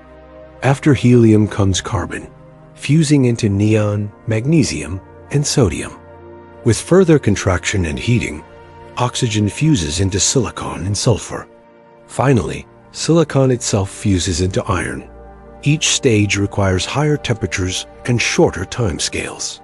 While hydrogen fusion might last for billions of years, carbon burning might endure for only thousands, oxygen for mere months, and silicon for just days. The progression is a race, the star sprinting through fuels faster and faster as it approaches its inevitable end. The layering of these reactions creates a structure unlike anything found on Earth. Imagine slicing through a massive star in its final stages. At the very center lies an iron core, inert and unyielding. Around it burns a shell of silicon fusion, then shells of oxygen, neon, carbon, helium, And finally, hydrogen at the outer edge dot. It is a fiery nesting doll of elements, each layer hotter and denser than the one outside it, each working under conditions that stagger the imagination. For stars of smaller mass, like our Sun, the layering is less elaborate. The Sun will never reach the temperatures required to fuse carbon or oxygen. It will end its days after the helium phase, leaving behind a core composed largely of carbon and oxygen. Yet even this modest layering shapes the destiny of everything around it. The carbon and oxygen produced in the Sun's heart will one day drift into space, forming the raw material for new planets, new oceans, and perhaps even new forms of life.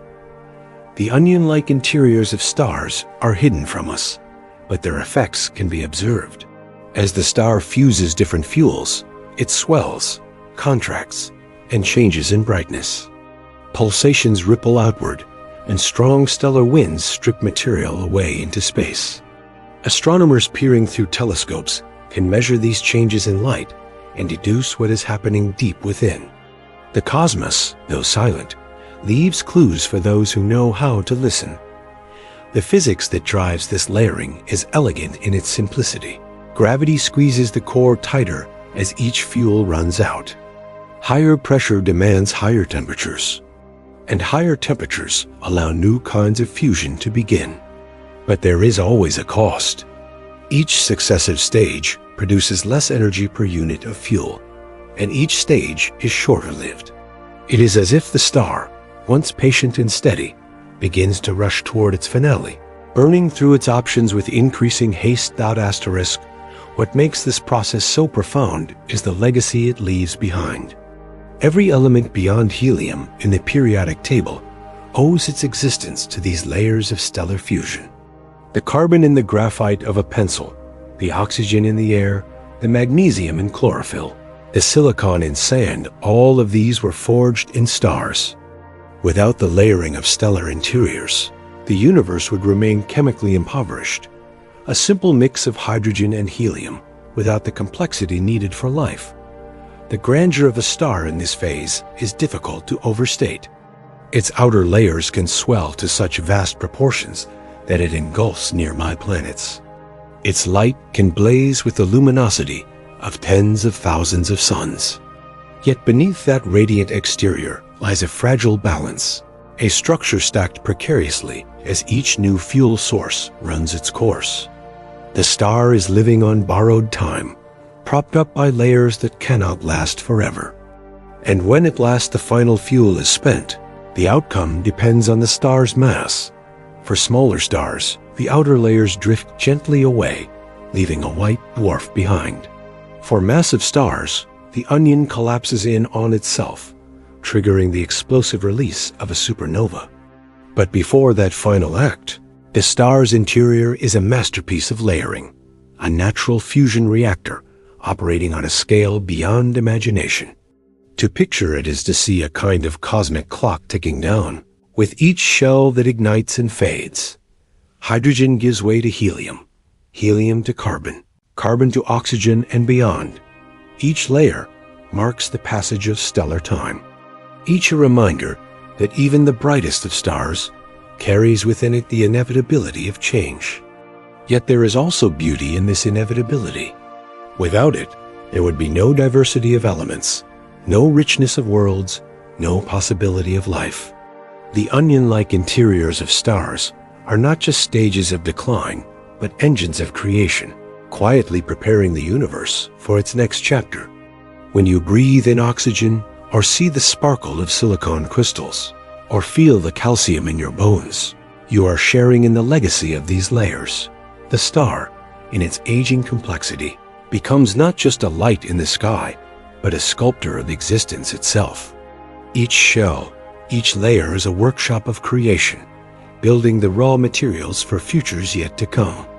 And as the star nears its end, it does so not in silence, but in generosity, leaving behind a universe richer than before. So the next time you look at the stars and think of them as simple points of light, remember the hidden layers within. Beneath that glow is an intricate architecture, a cosmic onion burning with fusion, A furnace where the very fabric of matter is stitched together. Stars are not just shining spheres. They are layered stories, each shell a chapter, each element a word, all part of the grand narrative of the universe. In the grand theater of the cosmos, not every star ends its life in a blaze of fireworks. The majority, in fact, slip quietly into obscurity, leaving behind not explosions, but embers. These are the small to medium stars, suns like our own, and the countless red and orange dwarfs scattered throughout the galaxy. Their destiny is not a supernova, but a slow, graceful retreat into silence, culminating in the creation of white dwarfs. The story begins when the star exhausts the last of its nuclear fuel. Hydrogen has long since been consumed in the core. Helium has fused into carbon and oxygen, and the temperatures required for heavier fusion are out of reach. The star cannot push any further. Gravity, which has always waited patiently in the background, now takes center stage. Without the support of fusion, the core collapses under its own weight. But instead of collapsing endlessly, it encounters an extraordinary resistance, not from heat or pressure, but from the strange rules of quantum mechanics. Here, the electrons themselves step in as guardians. In the crowded heart of the dying star, electrons are pressed so close together that they cannot occupy the same state. This resistance, known as electron degeneracy pressure, halts the collapse. The result is a white dwarf, a stellar core about the size of Earth, but with a mass comparable to that of the Sun. Imagine compressing an entire star into a sphere no bigger than our planet. A teaspoon of its matter would weigh tons, thence beyond anything in the everyday world. Though small, a white dwarf shines brilliantly at first. It still glows from the residual heat of its former life, its surface blazing at tens of thousands of degrees. But there is no fusion left to replenish that heat. The white dwarf is not a star in the traditional sense anymore. It is a remnant radiating away its stored energy. Over billions of years, it cools and dims, fading from white to yellow, from yellow to red, and eventually to black. This cooling process is unimaginably slow. White dwarfs may linger for longer than the current age of the universe, which is why astronomers have never observed a fully cooled black dwarf. The cosmos is simply not old enough for one to exist. Every white dwarf we see today is still glowing, however faintly, its silence illuminated by the memory of fusion long past. For planets orbiting such a remnant, the change would be profound. Worlds once bathed in steady sunlight would find themselves in perpetual twilight, their skies dominated not by a golden star, but by a small, brilliant point of light. Heat would vanish, oceans would freeze, and atmospheres would collapse. The system that once thrived around a living star would become a frozen archive, a monument to what once was. And yet, even in this quiet, there is beauty. The light of a white dwarf is sharp and pure, the glow of a cosmic ember shining against the blackness. White dwarfs also tell a deeper story. Their compositions reveal the processes that took place in the hearts of stars. Many are made primarily of carbon and oxygen, the ashes of helium fusion. Some, the remnants of lower-mass stars, are composed mainly of helium. Others, formed from more massive stars, contain traces of neon and magnesium. By studying them, astronomers can piece together the history of stellar life and death, much like archaeologists reading ancient inscriptions. There is also a limit to what white dwarfs can endure. If the mass of the collapsing core exceeds about 1.4 times the mass of the Sun, electron degeneracy pressure can no longer hold back gravity. This limit, known as the Chandrasekhar limit, marks the boundary between stars that end as white dwarfs and those that collapse further into neutron stars or black holes. Stars below this threshold fade quietly. Those above it explode or implode with drama. The universe, as always, balances modesty and spectacle. Our own sun will one day join the ranks of the white dwarfs. About 5 billion years from now, after swelling into a red giant and shedding its outer layers, the sun will leave behind a glowing white dwarf at its core. For billions more years, it will shine faintly in the dark, a final echo of the star that once illuminated Earth. Long after our planet is gone, long after the galaxy itself has changed beyond recognition, the sun's remnant will still be cooling in silence. The destiny of red dwarfs, the most common stars in the universe, is even more remarkable. Because they burn their hydrogen so slowly, they can shine for trillions of years before ever reaching the white dwarf stage. None of them have lived long enough to die yet. The universe is simply too young. In the far future, long after larger stars have vanished, red dwarfs will still be burning faintly. When they finally fade, they too will leave behind white dwarfs, filling the cosmos with a quiet sea of stellar remnants dotted away.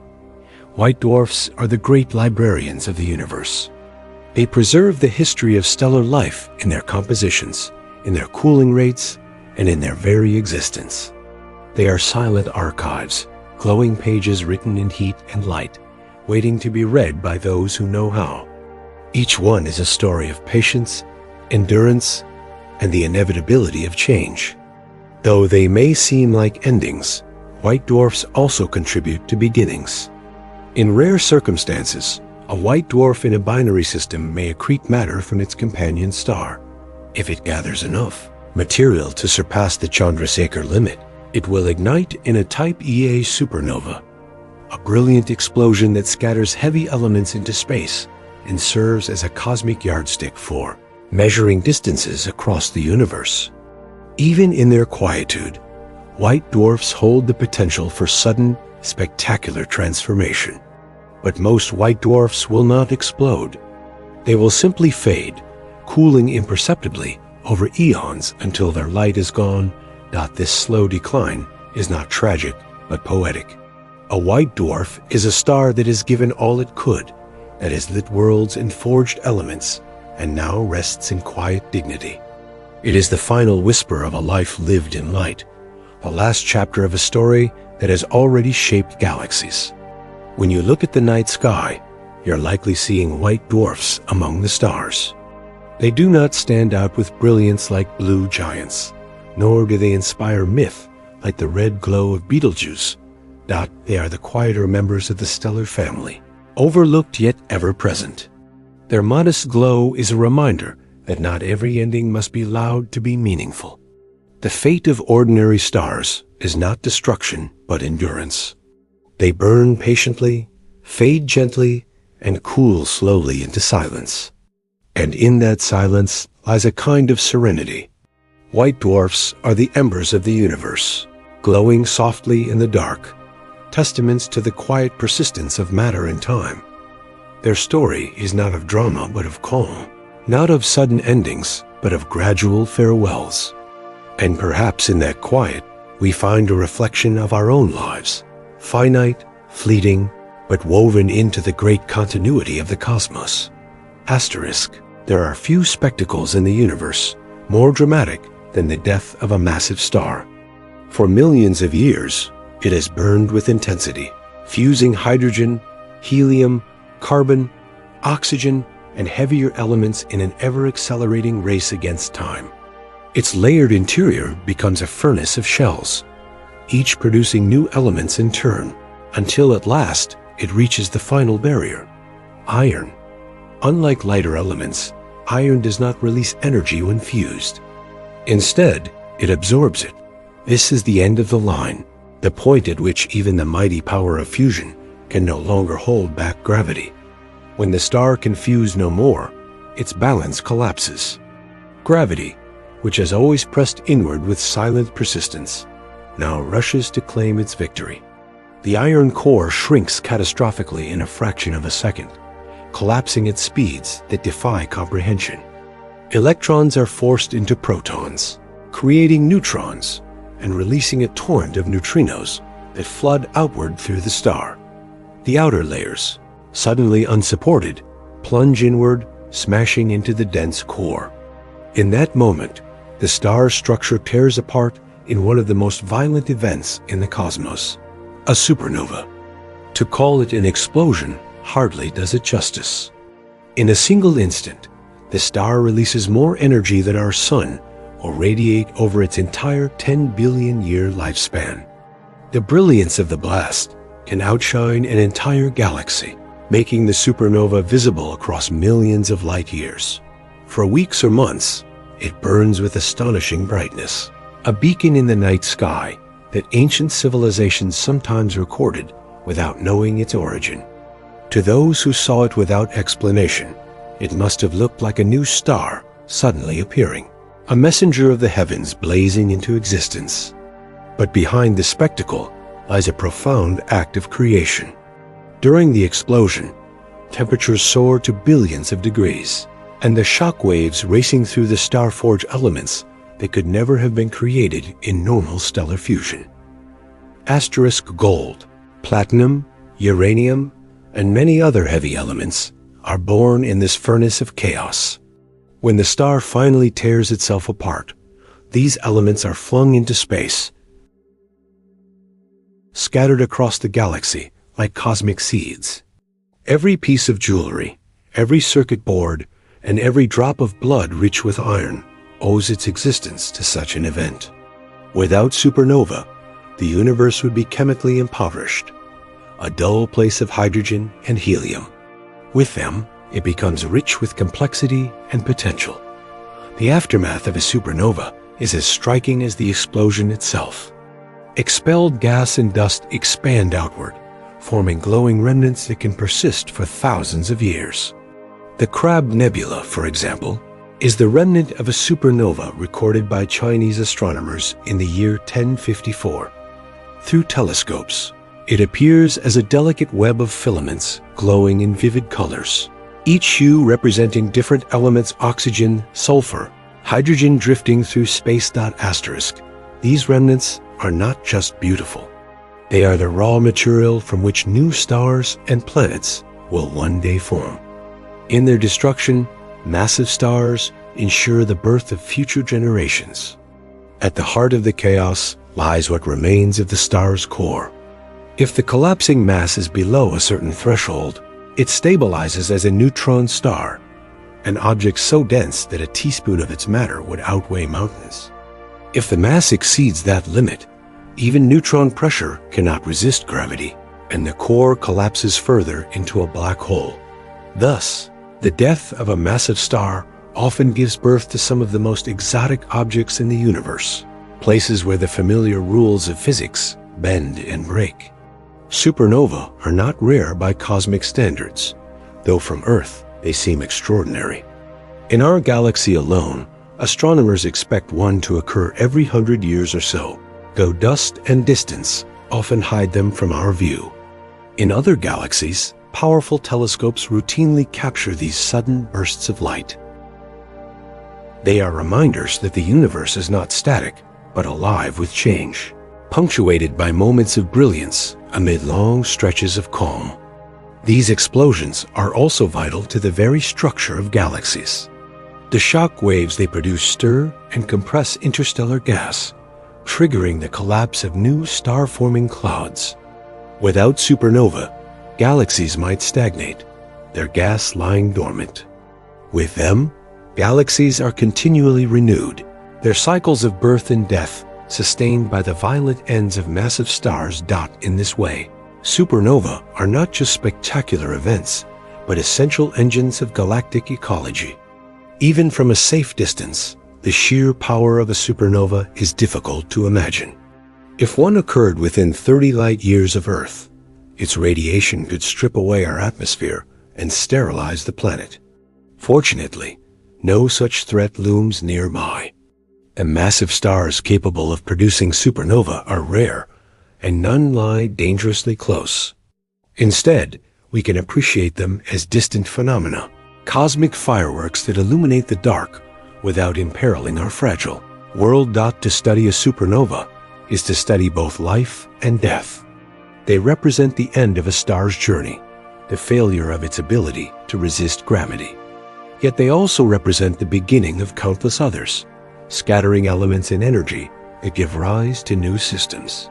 They are destructive and creative in equal measure, embodying the duality that seems to pervade the universe. For all their violence, there is also poetry in these explosions. Imagine a star that has lived for millions of years, burning furiously, shaping its surroundings with light and heat. At the end, it does not simply fade. It leaves in a single moment a legacy that stretches across time. The elements of life, the materials of planets, the sparks of new suns. Its brilliance is a farewell and a gift, a reminder that endings can also be beginnings.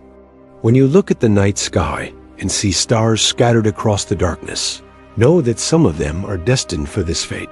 Somewhere in Orion or Scorpius or any of the other constellations, massive stars are nearing the end of their fuel, quietly preparing for the day they will explode. One night, perhaps tomorrow, or perhaps in 1,000 years, their light will flare, visible even to the naked eye. A sudden message across space and time. Supernova are not just spectacular events for astronomers to measure. They are the universe's way of recycling, of ensuring that matter does not remain locked in stars forever.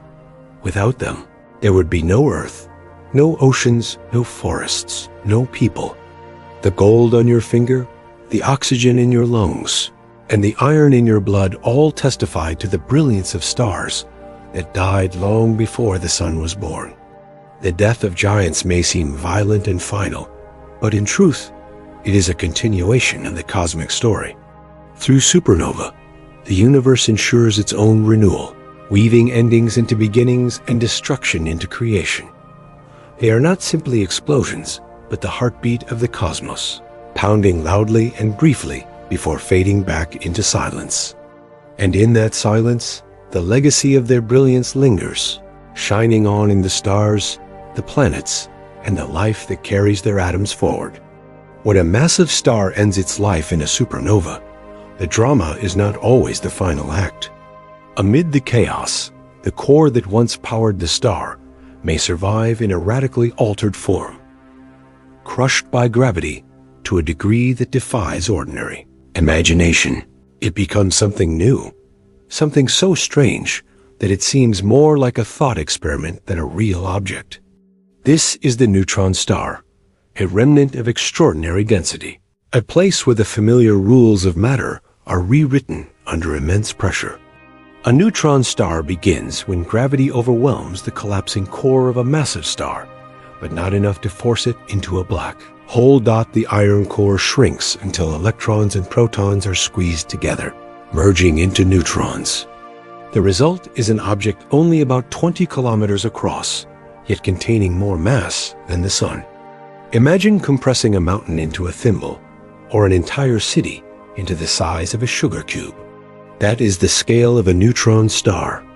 A single teaspoon of its material would weigh billions of tons. Though tiny compared to the star that birthed it, a neutron star is anything but insignificant. Its surface gravity is so intense that if you dropped an object from a height of 1 meter, it would strike the surface at close to the speed of light. Its magnetic fields can be trillions of times stronger than Earth's, bending particles and light in ways that defy intuition. It is, in essence, matter at its most extreme, the universe's way of testing how far physics can be pushed. But neutron stars are not static. They spin, and often they spin with dizzying speed. As the core of the star collapses, its rotation accelerates, much like an ice skater spinning faster as they draw in their arms. A neutron star may rotate dozens, hundreds, or even thousands of times per second. Some of them emit beams of radiation from their magnetic poles, which sweep across space like the beams of a lighthouse. When these beams cross Earth, we see them as regular pulses of light or radio waves. These objects are called pulsars, and they are among the most precise clocks in the universe. The discovery of pulsars in the late 1960s was so surprising that astronomers briefly wondered if they might be signals from extraterrestrial civilizations. The pulses were that regular, repeating with machine-like precision. But the explanation was even more astonishing. Natural lighthouses powered by the spin of neutron stars. Each rotation brings the beam into view, creating a rhythmic flash that can be timed down to fractions of a millisecond. Some pulsars are so steady that they rival the accuracy of atomic clocks on Earth dot to contemplate. A neutron star is to step into the realm of extremes. On the surface, the gravity is so strong that mountains can only rise a few millimeters before collapsing under their own weight. A crust may be made of an exotic lattice of nuclei, stronger than steel, yet fragile in strange ways. Deeper down, neutrons form a superfluid, a bizarre state of matter that flows without resistance. In the very core, conditions may be so intense that even neutrons break apart, giving rise to quark matter, a phase of existence still not fully understood. Neutron stars are laboratories of physics that cannot be replicated anywhere else. And yet, despite their alien nature, they are also quietly beautiful. Through telescopes, they appear as faint points of light or as radio pulses captured by giant dishes scanning the sky. They do not announce themselves with brilliance like supernova, nor with menace like black holes. Instead, they whisper across space in regular beats, the heartbeats of dead stars still echoing long after their parent has gone. Neutron stars also influence their surroundings in profound ways. Their magnetic fields can accelerate particles to near light speed, creating jets and arcs of radiation. In binary systems where a neutron star orbits a companion, it may siphon matter from its partner, forming an accretion disk that glows fiercely in X-rays. These X-ray binaries reveal some of the most dynamic interactions in astrophysics, where gravity, magnetism, and motion combine in spectacular displays. Some pulsars even serve as natural navigational beacons. Because their signals are so precise, spacecraft can use them much like GPS satellites, triangulating their position in space by timing the pulses. It is a remarkable thought. Dead stars thousands of light years away, guiding human exploration through the galaxy. The fates of neutron stars vary. Some spin down slowly over millions of years, their pulses fading as their energy drains away. Others may merge with companions, producing gravitational waves that ripple across spacetime and can be detected by instruments on Earth. These collisions are also responsible for creating some of the heaviest elements in the universe, such as gold and platinum. When two neutron stars spiral together and merge, they unleash a kilonova, a burst of light and radiation, accompanied by the creation of precious metals. In this sense, the rings on human fingers and the circuitry in electronics are linked to the distant collisions of stellar remnants. The poetry of neutron stars lies in their dual nature. They are remnants of death, yet they are also creators, shaping galaxies with their magnetism, enriching space with heavy elements, and offering us cosmic timekeepers of extraordinary precision. They are extreme yet orderly, violent yet calm, distant yet deeply connected to our own existence. If stars are thought of as storytellers, then neutron stars are the echoes of their final words. They remind us that even endings can have resonance, that the collapse of one thing can give rise to something entirely new. They are quiet beacons in the night sky, each pulsar a reminder of the strange beauty that emerges when the universe tests its own boundaries. To gaze at the light of a pulsar, or imagine the density of a neutron star, is to feel both awe and calm, awe at the sheer strangeness of matter compressed to such extremes, and calm at the rhythm of their pulses, steady and unwavering across the vastness of space. They are the universe's metronomes, keeping time long after their parent stars have burned away. In the end, neutron stars and pulsars are both mysteries and guides. They belong to a realm beyond human experience, yet their presence helps us measure, explore, and understand the cosmos. They remind us that even in death, stars do not fall silent. They continue to spin, to shine, and to shape the universe. Their voices transformed, but never entirely lost. And perhaps that is their greatest gift, the quiet assurance that nothing in the universe is ever truly gone, only changed into a new and extraordinary form. There are endings in the universe that are bright, dazzling, and filled with spectacle. A supernova can light up a galaxy. A kilonova can shower the cosmos with gold, and a pulsar can spin with unearthly precision. Yet among all the fates of stars, one stands apart in its quiet finality. This is the birth of a black hole, the point at which gravity claims total victory, and nothing, not even light, can escape. The story begins in the heart of a truly massive star, far heavier than our sun dot as it nears the end of its life. It burns through its nuclear fuel at a reckless pace. Hydrogen gives way to helium, helium to carbon, carbon to oxygen and silicon, until at last it produces iron in its core. And iron is the end of the road. Fusion of iron consumes energy rather than releasing it, and so the star's furnace sputters and dies. Gravity, patient and relentless, seizes the opportunity. The collapse is sudden. In less than a second, the iron core implodes under its own immense weight. If the mass of the collapsing core is great enough, no known pressure, not even the quantum rules that hold up neutron stars, can withstand it. The core crushes inward past the limits of matter itself, shrinking into a point of infinite density, a singularity. Around it forms an event horizon, the boundary from which nothing can return. A black hole is born. From the outside, the process is almost paradoxical. The collapse is violent beyond imagination, yet the black hole itself makes no sound, no light, no announcement dot, it simply appears. A dark void in space where once a star blazed. The event horizon is not a physical surface, but a threshold. Cross it, and escape becomes impossible. Not even light, the fastest traveler in the universe, can outrun gravity's pull. To distant eyes, the star has vanished into silence, leaving only the memory of its explosion and the ghostly tug of its gravity. And yet, black holes are not empty. They are the most extreme objects in the cosmos, regions where space and time themselves are bent into strange new shapes. Near the event horizon, time slows relative to the outside universe. An observer falling inward would never be seen to cross the horizon. Instead, they would appear frozen in place, their light stretched and reddened until it faded away. Inside, physics as we know it breaks down.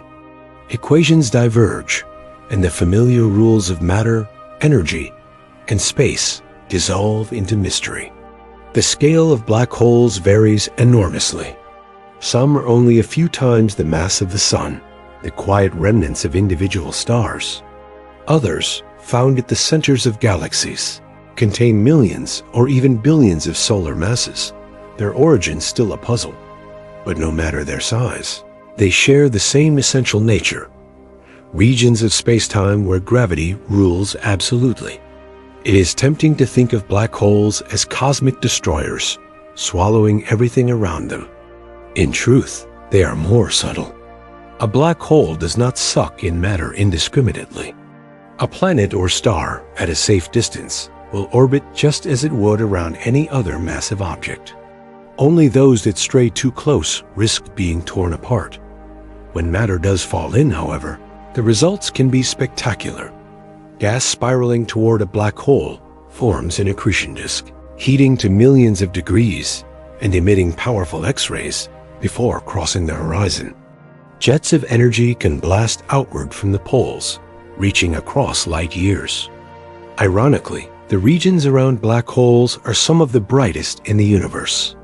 The birth of a stellar mass black hole is both an end and a beginning. For the star, it is the final chapter, the collapse into an abyss from which it will never return. For the cosmos, it is the creation of a new and mysterious object, one that will endure for unimaginable lengths of time. Black holes do not fade easily.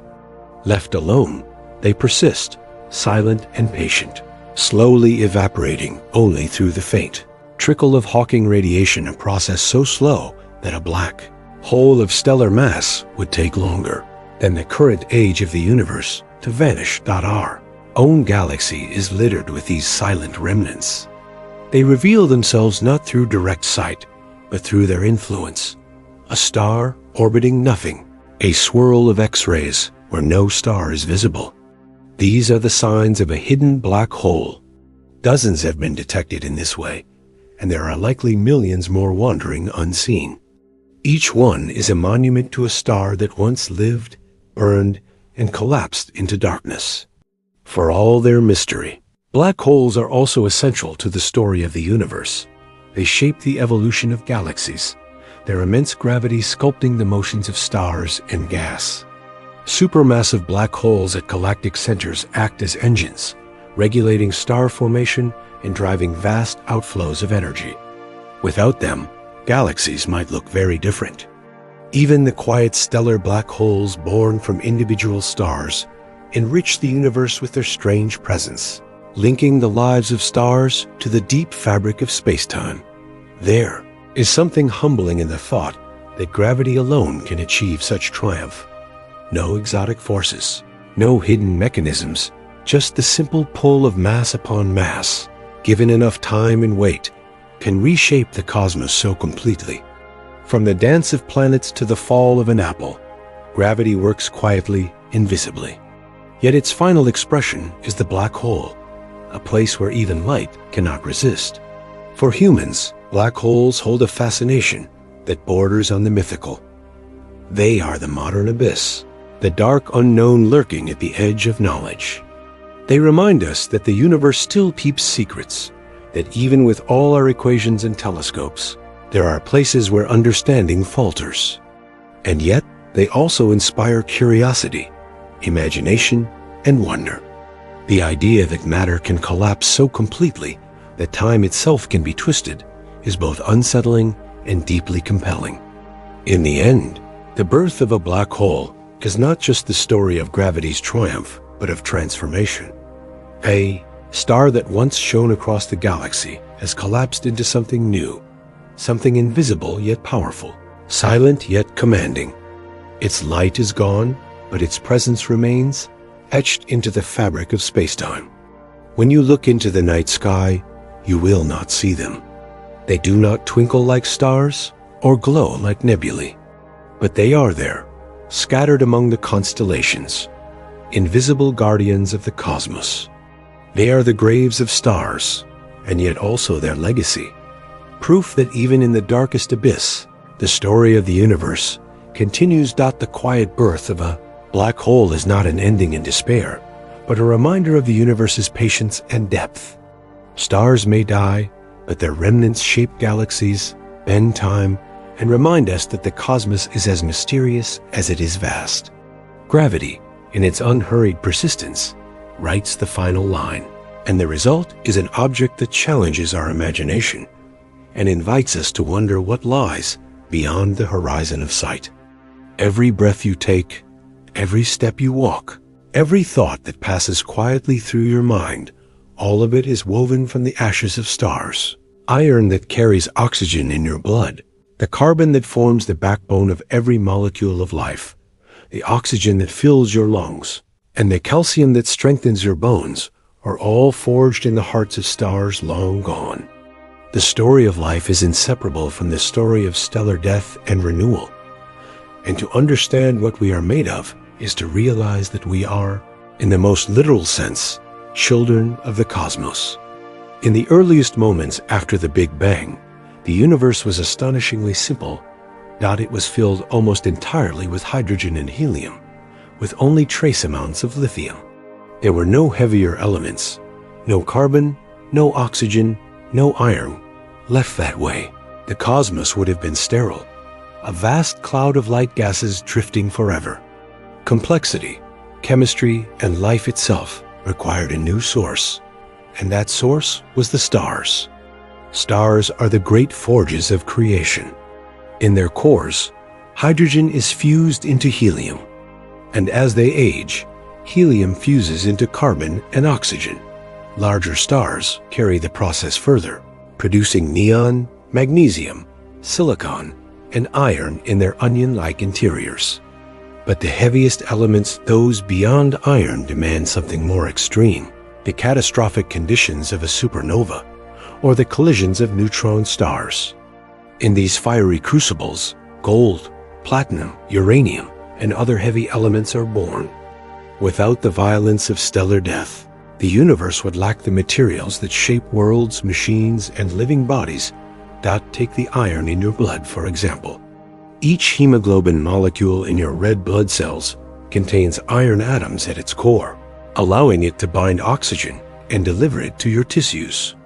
Without iron, life as we know it could not exist. And yet, iron cannot be made in ordinary stars as part of their stable burning.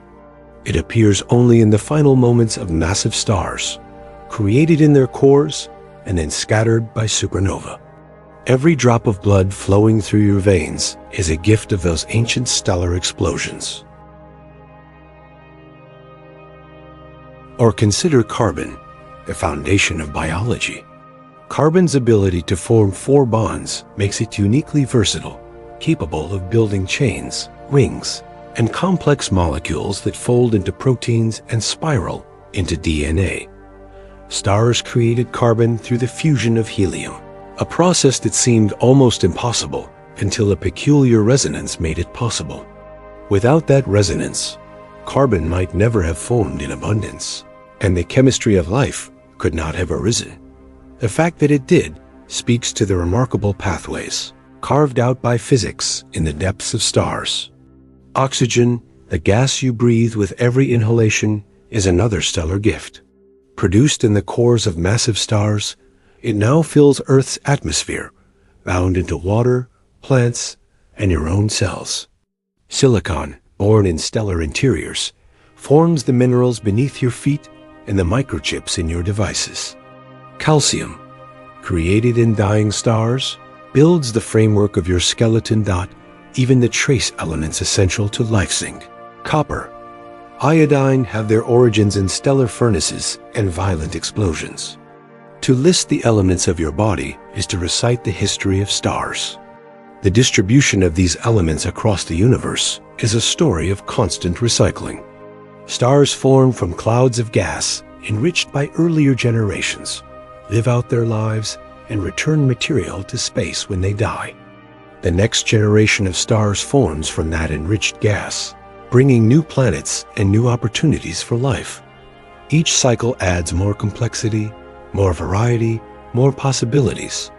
The galaxy we live in has been shaped by billions of such cycles, each one leaving behind the seeds of the next. Earth itself carries the imprint of this process. The rocks that form mountains, the oceans that lap against shores, the air that fills the sky, all are the products of stellar alchemy. Even the gold adorning human fingers and the silver in coins and mirrors are remnants of cataclysmic events that happened billions of years before the sun was born. To hold a piece of metal is to hold the memory of a star's violent end. It is extraordinary to realize how intimately connected we are to this cosmic story. When ancient humans looked up at the stars and told stories of gods and heroes, they were unknowingly seeing their own origins written across the sky. The myths may have been imaginative, but the truth is even more profound. Those stars were not just lights above, but the very ancestors of human bodies and minds. And the process continues.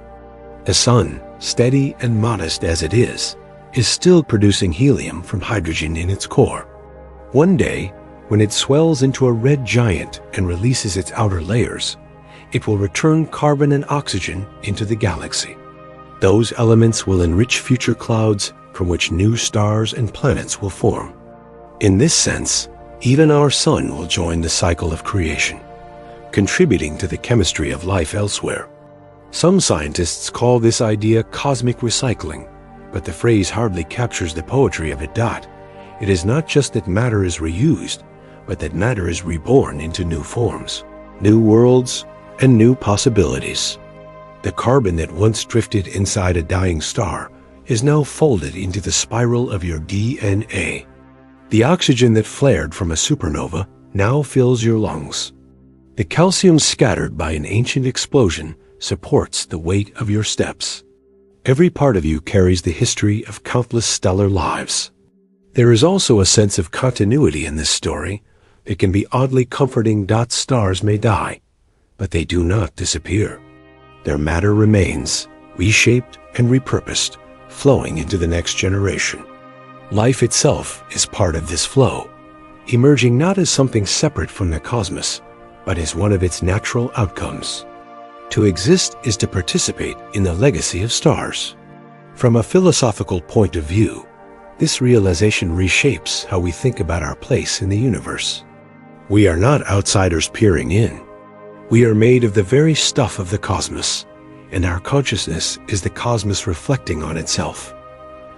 When you look at the stars, you are seeing not just distant suns, but the raw materials of your own being. Their light is not merely something to admire. It is a reminder of the deep connection between matter and life. The next time you pause to breathe, to feel your chest rise and fall, remember that the oxygen filling your lungs was once locked inside a star. The next time you feel your heartbeat, remember that its rhythm is carried by iron atoms forged in stellar cores. The next time you touch the ground, remember that the calcium in your bones was shaped in explosions long before Earth existed. These are not poetic metaphors. They are literal truths written into the chemistry of existence. The legacy of stars is not simply that they light the night sky, but that they give substance to everything around us and within us. They are the reason mountains rise, rivers flow, forests grow, and animals breathe. They are the reason we can think, wonder, and ask where we came from. They are the quiet architects of life, working across billions of years to build a universe capable of contemplating itself. Every atom in your body is a relic of this history. Every breath, every heartbeat, every step is a continuation of the work of stars. And though they may seem distant, they are as close as your own hands, your own thoughts, your own existence. You are not separate from the stars. You are their legacy, their living continuation, a reminder that even in death, the cosmos creates. For as long as humans have tilted their heads back and looked at the night sky, stars have been more than distant points of light. They have been symbols, companions, and guides. Long before telescopes revealed their true nature as burning spheres of plasma, stars were woven into stories, etched into myths, and trusted as navigators across seas and deserts. The science of stars explains how they live and die, but the human imagination has always supplied another layer of meaning, one that makes the night sky a tapestry of culture, as much as a physics dot in many ancient civilizations. Stars were thought to be divine. The Egyptians aligned temples and pyramids with the rising of certain stars, believing them to be the homes or manifestations of gods. The star Sirius, the brightest in the night sky, was especially important. Its annual rising in the dawn coincided with the flooding of the Nile, the event that made agriculture in Egypt possible. For them, Sirius was not just a star, but a messenger of life, renewal, and the gods' benevolence. To the Greeks, stars were the immortalized forms of heroes and myths. Orion the hunter was placed among the constellations, accompanied by his loyal dogs, Canis Major and Canis Minor. The story of Perseus and Andromeda sprawled across the sky, frozen in starlight. These constellations served as reminders of courage, tragedy, and divine intervention. In their placement, the Greeks found meaning, as though the heavens themselves had recorded the stories that defined their world. The Chinese sky was mapped in its own intricate way. Instead of 12 constellations, the Chinese tradition included hundreds, with stars grouped into detailed asterisms reflecting emperors' courts, rivers, markets, and legendary figures. The sky was a celestial mirror of earthly life, a record of harmony between heaven and earth. For centuries, astronomers at imperial observatories charted the heavens, not only to understand celestial rhythms, but also to divine omens for rulers. A new star appearing. What we now recognize as a supernova might be interpreted as a warning to an emperor or the sign of a new mandate from heaven. The Polynesians, masters of ocean navigation, saw stars not as gods or myths, but as tools. For them, the night sky was a map. Navigators memorized the rising and setting points of hundreds of stars, using them to cross thousands of miles of open ocean without instruments.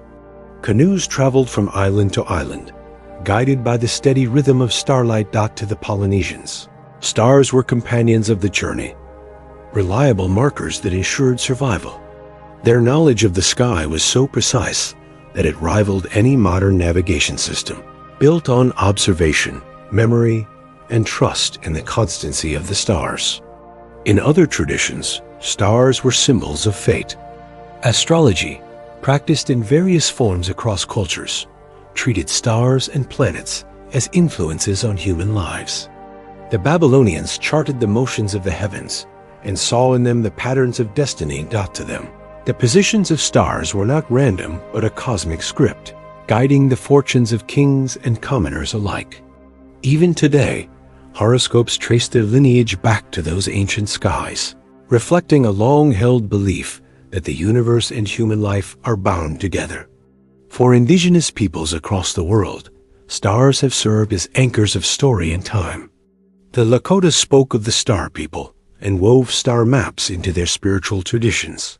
The Aboriginal Australians created some of the oldest surviving star lore, seeing in the dark patches of the Milky Way the figure of an emu, a story that stretched across cultures and continents.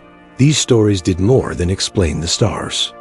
They preserved knowledge of seasons, migrations, and survival. Myth and meaning carried practical wisdom, ensuring continuity across generations.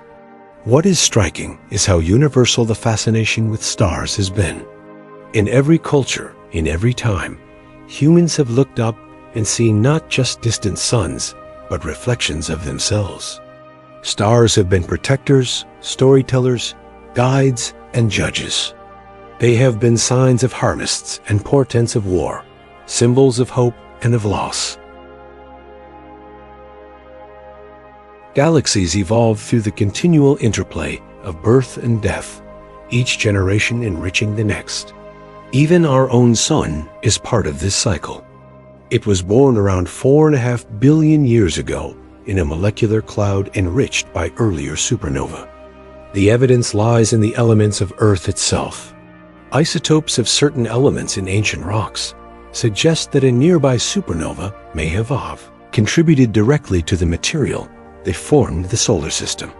The sun, the Earth, and every living thing here carry the legacy of a long chain of stars that came before. It is humbling to realize how many cosmic lives had to end for life on Earth to begin. Dozens, perhaps hundreds of ancient stars burned, fused, exploded, and scattered themselves across the galaxy so that the ingredients of water, stone, atmosphere, and biology could collect into one small blue world. Life itself is the most intricate expression of the stellar cycle, the universe finding a way to organize atoms forged in fire into beings capable of reflecting on the stars that made them. The endless cycle also ensures the universe remains dynamic. Without the recycling of stellar matter, galaxies would eventually run out of the dense clouds needed for star formation. They would grow dimmer, filled only with old, fading stars. Instead, the death of stars continually replenishes and stirs the interstellar medium, keeping galaxies alive with the promise of renewal. Stars in this way are not just individual actors, but part of a greater community, their deaths feeding the future in ways both visible and invisible.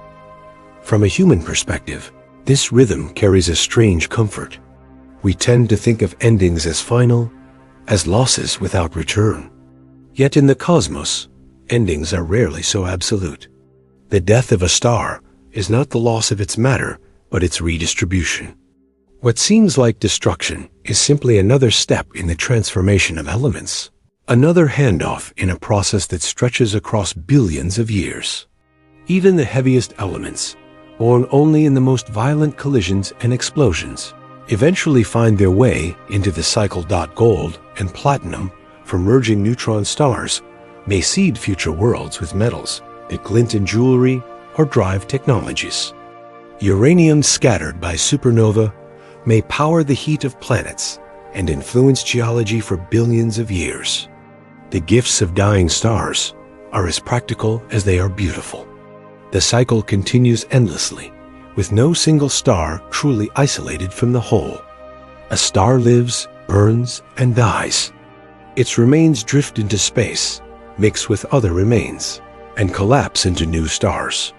Those stars shine, warm planets, and eventually pass their materials on again.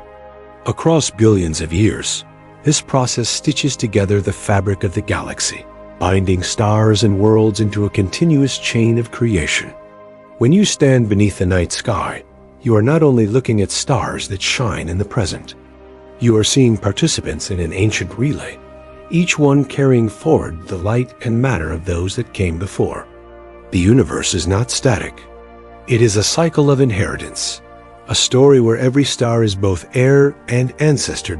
In the end, the greatest legacy of stars may not be their brilliance or their grandeur, but their continuity. They remind us that life, matter, and even beauty are never truly lost. They are transformed, passed along, and reborn in new forms. The light of the stars you see tonight carries the memory of generations, and the atoms of your own body are part of that memory too. The endless cycle of stars giving birth to stars is both science and poetry. It explains the chemistry of the universe, but it also offers a philosophy of renewal. It tells us that nothing is wasted, that even death is folded into creation, and that every spark of light in the sky is part of an unbroken chain, stretching back to the dawn of time and forward into futures we cannot yet imagine. From the moment the first stars flickered into being, the universe has never been the same. What began as a cosmos of almost pure hydrogen and helium, silent and simple, became alive with light. With each ignition, stars wrote a new chapter in the story of existence, not with words, but with photons, elements, and time itself. They have been the steady companions of galaxies, the architects of planets, and the invisible ancestors of life. To reflect on stars is to reflect on the quiet engines that have shaped everything we know. They are not loud in their work. Most stars do not end in explosions that rock the heavens. The vast majority spend their lifetimes in calm equilibrium, fusing hydrogen into helium with unwavering patience. This steady balance between gravity pulling inward and energy pushing outward is the rhythm that defines the cosmos. For billions of years, a single star can shine with such constancy that it becomes easy to forget the sheer improbability of its endurance. That steadiness is the gift upon which life depends. Without it, there could be no stable warmth, no gentle seasons, no oceans or forests, no time for complexity to take root. Our sun is one such star, modest in size and lifespan compared to others, but extraordinary in what it makes possible. It is not a giant nor a dwarf of immense longevity, but a middle-aged star in the quiet fullness of its main sequence. Yet from its steady glow has come the entire story of Earth, from the earliest microbes stirring in ancient seas to the civilizations that now gaze upward at the stars and wonder about their own origins. The sun is proof that ordinary stars can become extraordinary by virtue of their companionship. The life of a star is also a lesson in patience. From the slow collapse of a nebula into a protostar, to the billions of years spent in calm fusion, to the gradual changes of aging, every stage unfolds on timescales that dwarf human comprehension. Stars remind us that existence does not always rush. It unfolds steadily, layer by layer, cycle by cycle. Even their deaths, though sometimes violent, are part of a greater rhythm that ensures renewal. A white dwarf cooling in silence, a red giant puffing its layers into space, a supernova scattering elements across a galaxy. Each ending becomes a beginning elsewhere. Through these processes, stars become the alchemists of the universe. They forge the elements that make worlds possible. Carbon for life, silicon for rocks, iron for blood, oxygen for breath. In their deaths, they release these elements into the interstellar medium, enriching the great clouds of gas and dust that give rise to new generations of stars. Nothing is wasted. Every atom of your body has passed through this cycle, through the core of a star, through a cloud, through the collapse and birth of new suns. You are quite literally made of starlight condensed into living form. And the cycle continues. Look at a nebula glowing faintly in the night sky, and you see the cradle of new stars. Look at a white dwarf or a neutron star, and you see the memory of a life once bright. Look at a black hole, and you see gravity's ultimate triumph over matter. Every point of light in the sky is part of this unending story, some just beginning, others long past their prime, all part of a continuum that links past to future. Yet stars are not only physical, they are cultural and symbolic too. For millennia, people have looked at them as guides, gods, or omens. The same stars that powered the chemistry of life also inspired the myths of Orion, Sirius, and the Milky Way. They helped sailors cross oceans, marked the rhythms of agriculture, and filled human imagination with wonder. Even now, when science explains their nature in exquisite detail, they remain metaphors for hope, ambition, and eternity. We still speak of reaching for the stars, of wishing on them, of finding meaning in their light. They are both fact and story, science and symbol. In this way, stars remind us of our dual nature as thinking beings. We are made of their atoms, bound by their physics, and illuminated by their light. Yet we are also dreamers, seeing in them patterns, myths, and signs. The night sky is not just a scattering of distant suns. It is a mirror of humanity's imagination, layered with centuries of meaning. And both truths coexist without conflict. To know that Orion's belt is a trio of stars hundreds of light years away does not erase the myth of the hunter.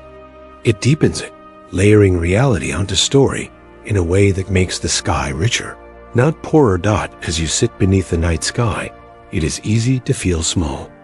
The stars are so numerous, so far away, and their lifetime so vast that human existence seems fleeting by comparison. And yet, the connection between us and them is intimate.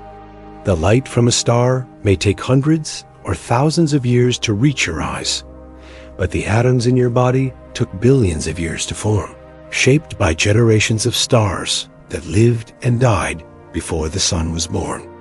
The stars are not distant strangers. They are family. There is also a quiet reassurance in their steadiness. Whatever happens on Earth, the stars continue their slow cycles, unbothered by human concerns.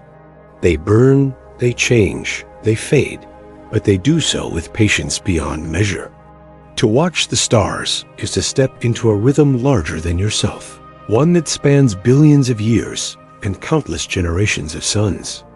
In their presence, the urgency of daily life softens, replaced by the sense of belonging to something much greater.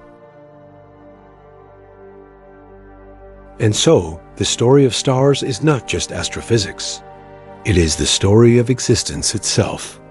It is the story of how the universe became rich enough for life, how matter found form, and how consciousness arose to reflect on its own origins. Stars are the threads stitching together past and future, matter and meaning, science and story. They are the quiet engines that make the cosmos dynamic, alive, and full of possibility. Every night sky is filled with this story, the light of newborn stars and nebulae, the glow of middle-aged suns like our own, the faint shimmer of ancient giants nearing their end. All of them are part of an unbroken chain. To look upward is to see billions of lives unfolding in slow motion, a theater of beginnings and endings that plays on scales of time, too vast for any one species to fully grasp. And yet, somehow, We are part of it. Our lives, brief as they are written from the same stardust. Perhaps that is the most calming truth of all. You are not separate from the stars you see above. Their light falls on your eyes. Their atoms flow in your veins. Their cycles echo in your heartbeat. To live is to participate in their legacy, to be part of the quiet cosmic rhythm that has been unfolding since the dawn of time. Stars may seem distant, but they are as close as your breath. So when the day ends and the night sky opens above you, take a moment to pause. Let the light of the stars remind you of their patience, their endurance, and their gift. Every twinkle is a message from across space and time, a reminder that creation is ongoing, that endings are beginnings, and that you are part of a story far larger than yourself. Stars are not just decorations on the canvas of the night. They are the reason the canvas exists at all. They are the fire, the memory, and the promise of the cosmos. Quiet, constant, and enduring, they continue their work generation after generation, building a universe capable of wonder. And as long as they shine, the story goes on. A calm, steady rhythm written in light, in matter, and in life itself.